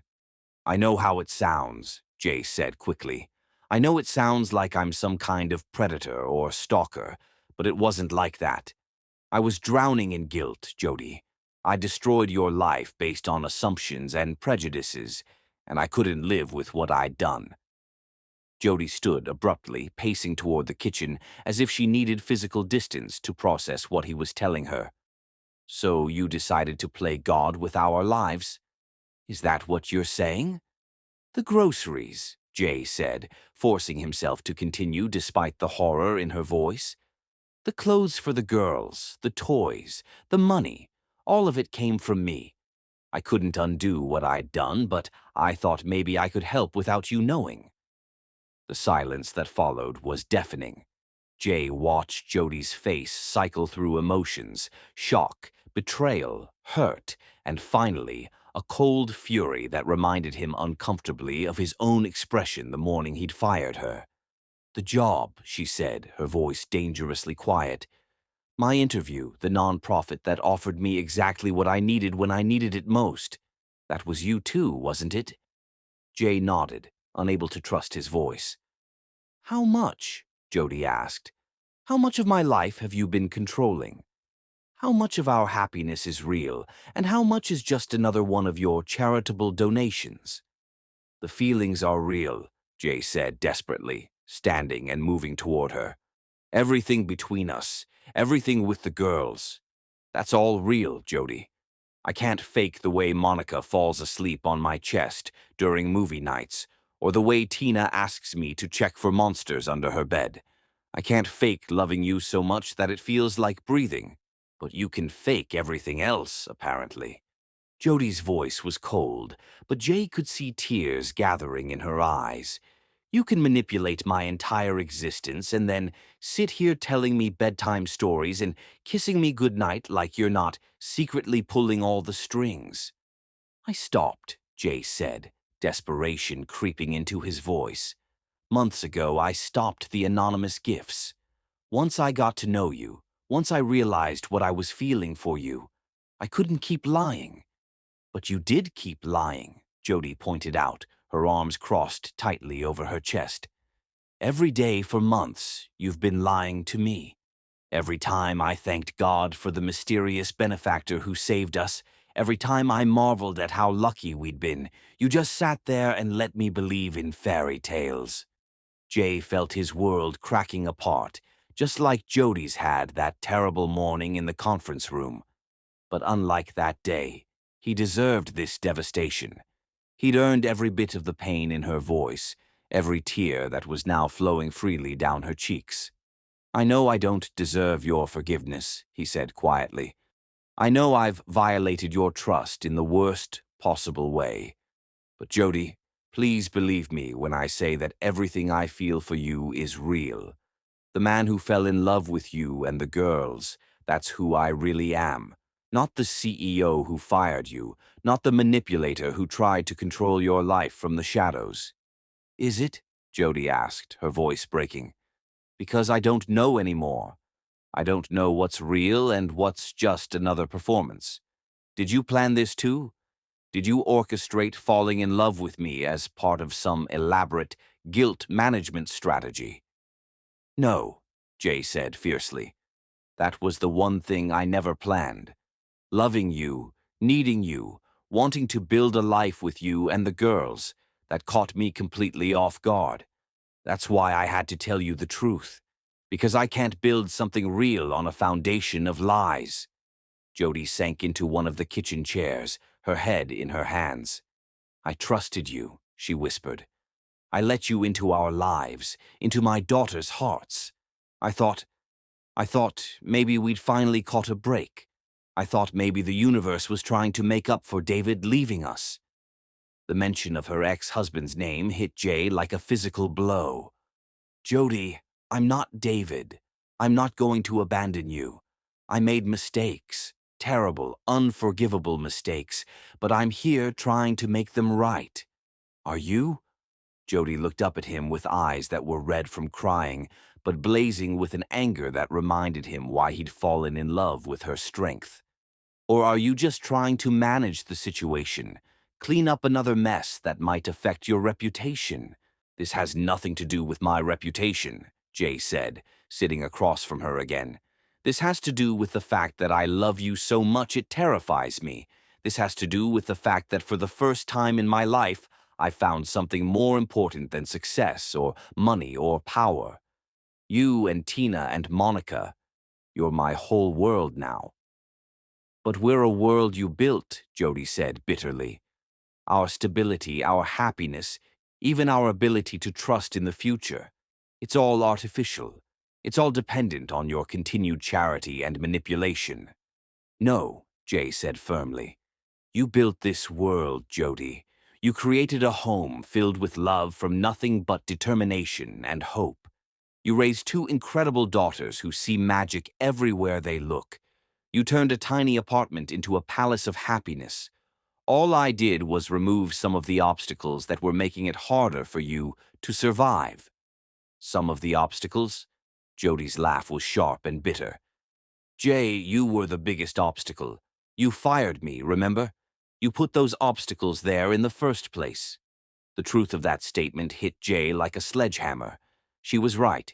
He'd created the crisis and then appointed himself the savior.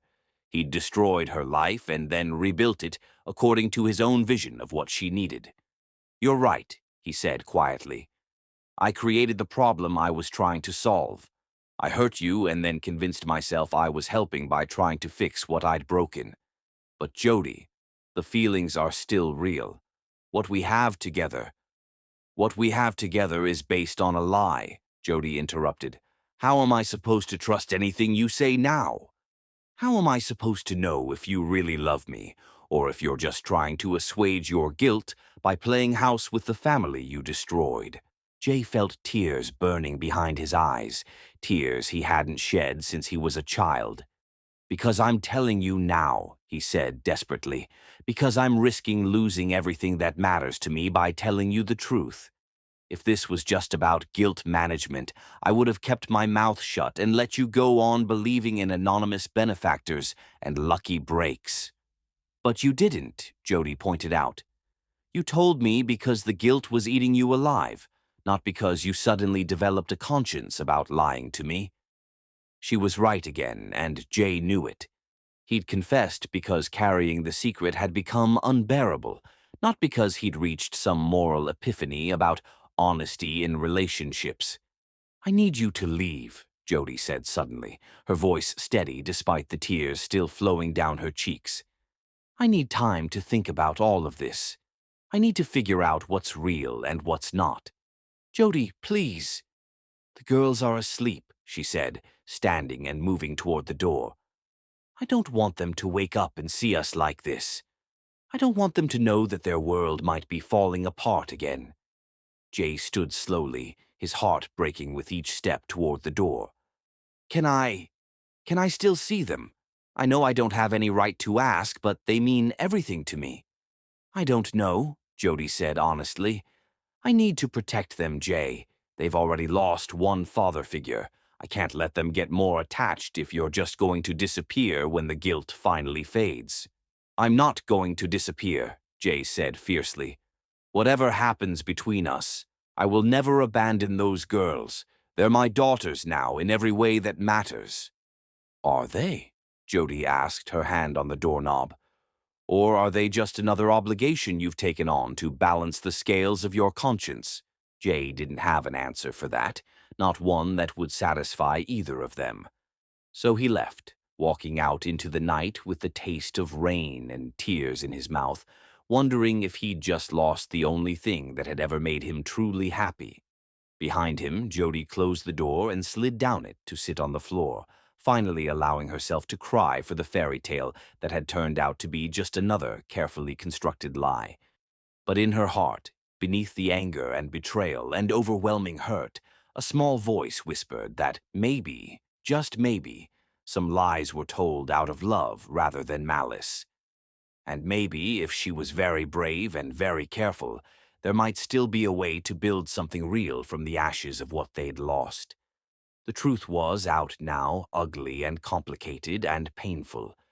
But truth, even when it hurt, was still the only foundation solid enough to build a future on. Chapter 9. Shadows from the past.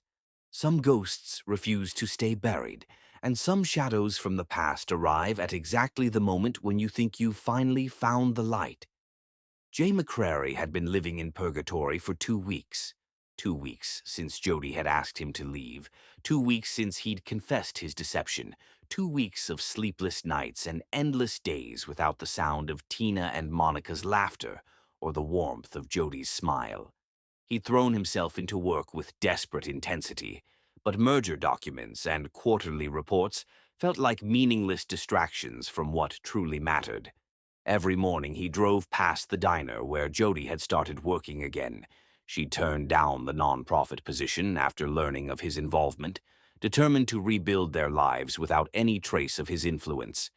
He watched from across the street as she served coffee and took orders with the same gentle grace she'd always possessed, but he could see the exhaustion in her posture. The twins were thriving, at least outwardly. He saw them during their daily walks to daycare, their small hands clasped in their mother's, while they chattered about their dreams and discoveries. But he noticed that Monica looked over her shoulder more often now, as if searching for a familiar figure who no longer appeared on their route. The sight of that drawing had nearly brought him to his knees, which was why, when his phone buzzed with an unknown number on a gray Tuesday morning, Jay answered with the desperate hope that it might be Jody calling to tell him she was ready to talk. Instead, he heard a voice he didn't recognize, rough, slightly slurred, with the kind of edge that spoke of desperation and poor decisions. "Jay McCrary," the voice said, "you don't know me, but I know you. I know you've been spending time with my wife and daughters." Jay's blood turned to ice water in his veins. "Who is this?" "David Allen," the voice replied, and Jay could hear the smirk in the words. "Jody's husband, Tina and Monica's father. And we need to talk." The meeting was arranged for that afternoon at a small cafe downtown, the kind of place that existed in the gray spaces between respectable establishments and complete dives. Jay arrived early, choosing a corner table where he could observe the entrance while remaining partially concealed himself. He'd contacted his attorney immediately after the phone call, and Detective Martinez from the city police was positioned at a nearby table, posing as a customer while recording equipment captured every word of the conversation that was about to unfold. David Allen arrived 20 minutes late, and Jay's first thought was that this man looked nothing like the devoted husband and father Jody had described in her memories. He was tall but gaunt, with the hollow-eyed look of someone who'd been living rough for months. His clothes were wrinkled and stained, his hair unwashed, and he carried himself with the twitchy energy of someone who was either high or coming down from something. "McCrary," David said, sliding into the seat across from Jay with false confidence. "Thanks for meeting me. Though I gotta say, you're not what I expected."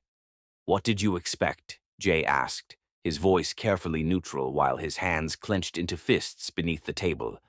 "Someone older, I guess. More desperate looking.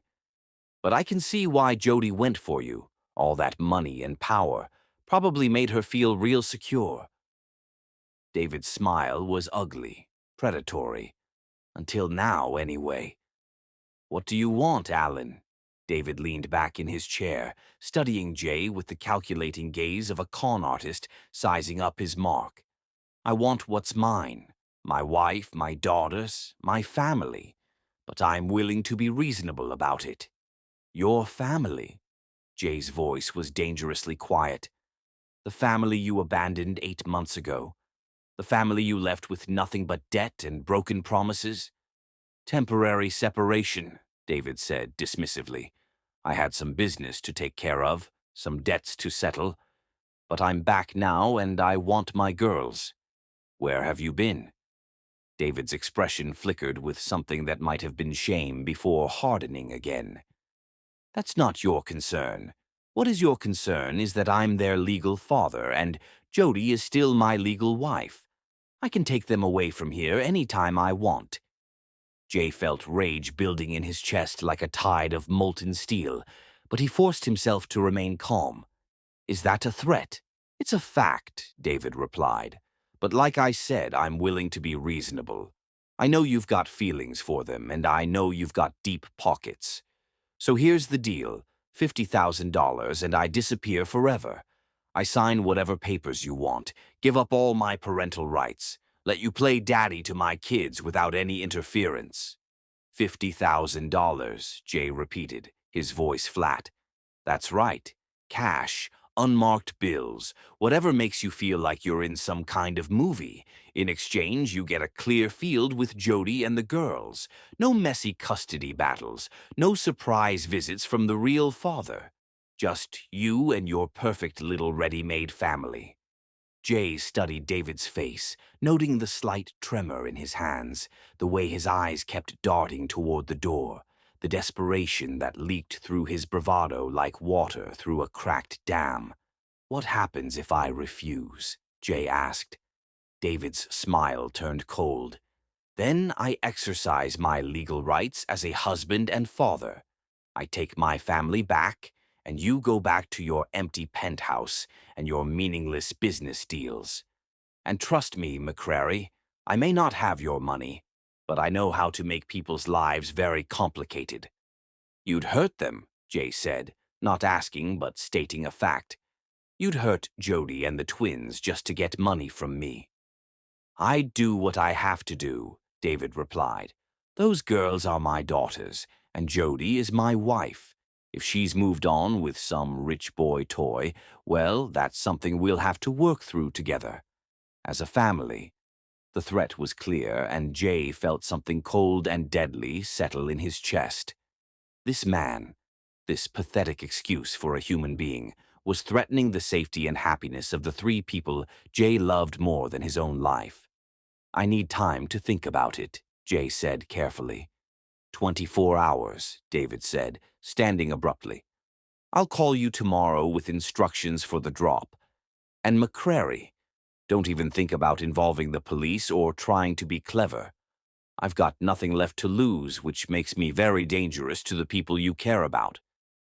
After David left, Jay remained seated for another 10 minutes, his mind racing with possibilities and contingencies.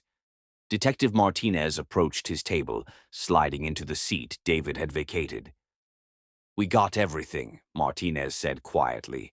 "Clear recording of the extortion attempt, threats against the family, admission of abandonment. But McCrary, we need more than just words. We need him to actually attempt to collect the money before we can make an arrest that will stick." "Set it up," Jay said, his voice hard as granite. "I'll give him exactly what he's asking for." That evening, Jay called Jody for the first time since their devastating conversation 2 weeks earlier. Her voice was cautious when she answered, but he could hear the underlying relief that he'd finally reached out.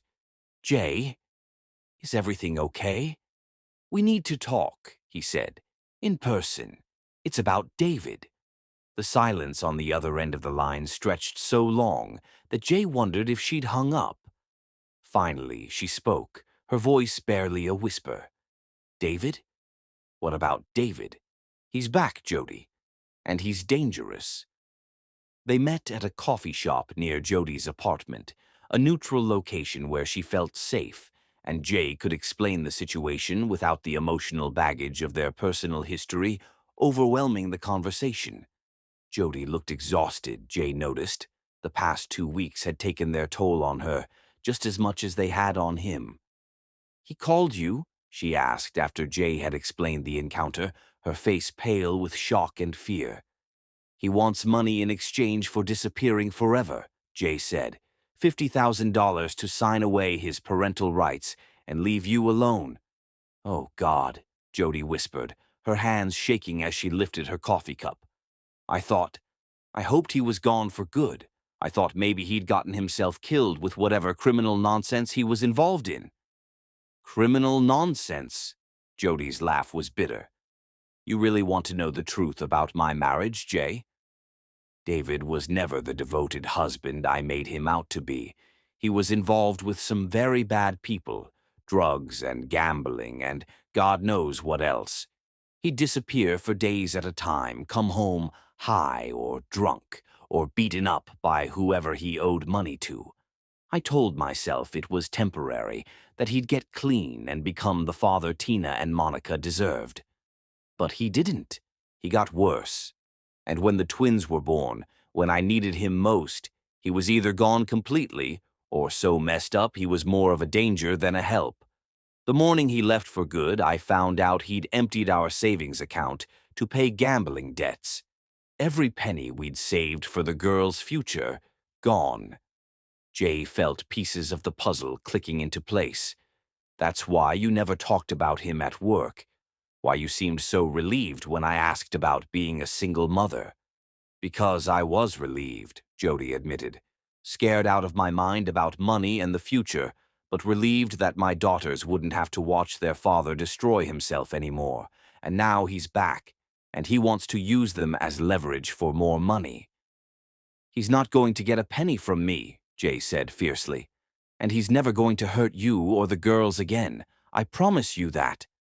How can you promise that? Jody asked, her voice breaking. He's their legal father, Jay. He has rights no matter how terrible he is. And now that he knows about you, knows you have money. Because I'm not going to just give him money and hope he keeps his word, Jay said. I'm going to make sure he can never threaten your family again. The plan was simple in its elegance. Jay would arrange to meet David the following evening in the parking lot of an abandoned warehouse on the outskirts of the city, ostensibly to hand over the $50,000. The location would be surrounded by undercover police officers, and the moment David attempted to collect the money, he'd be arrested for extortion, child abandonment, and whatever other charges Detective Martinez could make stick. What if something goes wrong? Jody asked as Jay explained the details. What if he realizes it's a trap and comes after us? He won't have the chance, Jay said. After tomorrow night, David Allen will be in custody facing serious criminal charges. He'll be looking at years in prison, not plotting revenge against his ex-wife. Ex-wife? I've already spoken with the best family attorney in the state, Jay said. The moment David is arrested, we'll file for emergency divorce proceedings and full custody. His abandonment of the family, combined with the criminal charges, will make it almost impossible for him to claim any parental rights. For the first time since David's name had been mentioned, Jody looked hopeful. You really think this will work? I know it will work, Jay said with quiet confidence. By this time tomorrow, you and the girls will be free of him forever. The next evening arrived gray and cold, with the kind of persistent drizzle that made everything feel ominous and uncertain. Jay sat in his car in the warehouse parking lot, a briefcase containing fake money positioned on the passenger seat, while police officers remained hidden in the shadows around the perimeter. David arrived exactly on time, his movements jittery and paranoid as he approached Jay's car. Through the wire he wore, Jay could hear Detective Martinez's voice providing calm instructions and reassurance. Stay cool, McCrary. Let him make the first move toward the money, and we'll have him. David tapped on the passenger window, and Jay rolled it down with calculated reluctance. You got it? David asked, his eyes fixed on the briefcase. 50,000 just like you asked, Jay replied. But first, I want to see the papers. Proof that you'll sign away your rights to Jody and the girls. David pulled a crumpled document from his jacket, clearly something he'd printed off the internet and filled out by hand. Right here, sign this, get my money, and you never see me again. And if I don't, David's expression turned ugly. Then I go collect my wife and daughters tonight. I tell them all about how their new boyfriend tried to buy them like property. I make their lives hell until you decide to pay up. You bastard, Jay said, letting genuine anger color his voice. They're children, David. Your children. They're my ticket to easy money, David replied. Now hand over the briefcase. The moment David's hand touched the handle of the briefcase, the parking lot exploded with movement. Police officers emerged from their hiding places, weapons drawn, surrounding David before he could react. "David Allen, you're under arrest for extortion, child abandonment, and threatening the welfare of minors," Detective Martinez announced as officers cuffed David's hands behind his back. The look of shock and rage on David's face was almost satisfying, but Jay felt no triumph, only relief that this nightmare was finally over. As they loaded David into the back of a police car, he screamed threats and curses that would haunt Jay's dreams for weeks to come. But they were empty threats now, the desperate raging of a man who'd finally run out of people to hurt and scams to run. 3 hours later, Jay sat in Jody's kitchen while she put the twins to bed, knowing that for the first time in 8 months, they were truly safe. The shadow of David Allen had been lifted from their lives forever, and tomorrow they could begin the process of building something real and honest and beautiful. "I brought all your favorites," Jay had said, his voice thick with emotion as he held her close. "And I'm not going anywhere again, not unless your mama tells me to." "Mama won't tell you to go away," Tina had said with the certainty of someone who understood the most important truths about the world. "She loves you," she told the angels in her prayers. Now, on a crisp autumn evening when the air held the first hint of winter's approach, Jay stood in his penthouse apartment, making the final preparations for what he hoped would be the most important evening of his life. The plan had taken weeks to orchestrate, and unlike his previous attempts to manage Jody's happiness from the shadows, this plan had been developed with her full knowledge and enthusiastic participation. Margaret had been dispatched with the twins earlier that afternoon, taking them for what she'd described as a special girls' adventure that included mani-pedis at a child-friendly salon, shopping for the perfect princess dresses, and dinner at their favorite restaurant. It was a mission she'd embraced with the devotion of someone who'd watched her usually cold-hearted boss transform into a man capable of joy. "Mr. McCrary," she'd said as he'd handed her his credit card and a detailed itinerary, "I've worked for you for 8 years, and I've never seen you this happy. Those girls and their mother, they're the best thing that ever happened to you." "I know," Jay had replied, adjusting his tie for the 12th time, "which is why tonight has to be perfect."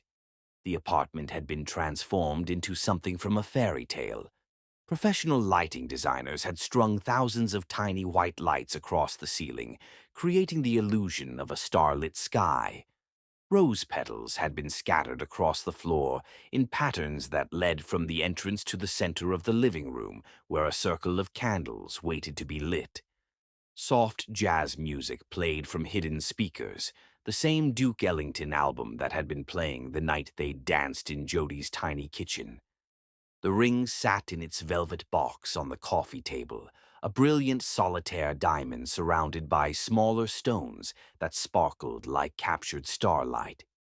Jay had spent hours with the jeweler, describing Jody's style, her preferences, the way her eyes lit up when she saw something beautiful but practical.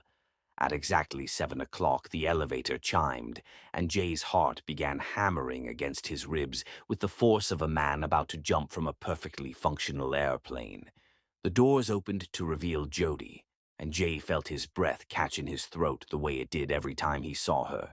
She wore a simple black dress that hugged her curves in all the right places, her hair falling in soft waves around her shoulders, and her makeup subtle but perfect. But it was her expression that nearly brought him to his knees. Wonder, joy, and a love so pure and bright that it seemed to illuminate everything around her. "Jay," she breathed, stepping into the transformed apartment. "This is... oh my God, this is incredible." "You deserve incredible," Jay said, moving to take her hands. "You deserve magic and beauty and all the fairy tales you've taught your daughters to believe in." Before Jody could respond, the elevator chimed again, and two small voices filled the apartment with excitement. "Mama! Mama, look at us!" Monica called as she and Tina emerged from the elevator, resplendent in matching princess dresses. Monica's a brilliant blue that matched her eyes. Tina's a soft pink that brought out the roses in her cheeks. "My beautiful girls," Jody said, kneeling to embrace them both. "You look absolutely gorgeous." "Margaret helped us pick them out," Tina said proudly. "And she taught us about the special job we have tonight." "Special job?" Jody asked, looking between her daughters and Jay with growing understanding. "We get to throw flower petals," Monica announced, producing a small silk bag from behind her back. "And we get to make sure Mama says yes when JJ asks his important question." Jay felt his heart swell with love for these two little girls who'd accepted him into their lives with such generosity and grace. Over the past few months, they'd become more than just the children of the woman he loved. They'd become his daughters in every way that mattered, and he couldn't imagine a future that didn't include their laughter and wonder and unconditional affection. "Are you ready for this?" Jay asked Jody quietly as the twins positioned themselves around the room with the seriousness of professional wedding coordinators. "I've been ready since the day you showed up at my door with sunflowers," Jody replied, her eyes bright with unshed tears of joy. Jay moved to the center of the room, his hands trembling slightly as he reached into his jacket pocket. The twins had taken their positions as instructed, Monica near the windows and Tina by the kitchen, both clutching their bags of rose petals with barely contained excitement. "Jody Allen," Jay began, his voice carrying across the candlelit space with absolute certainty.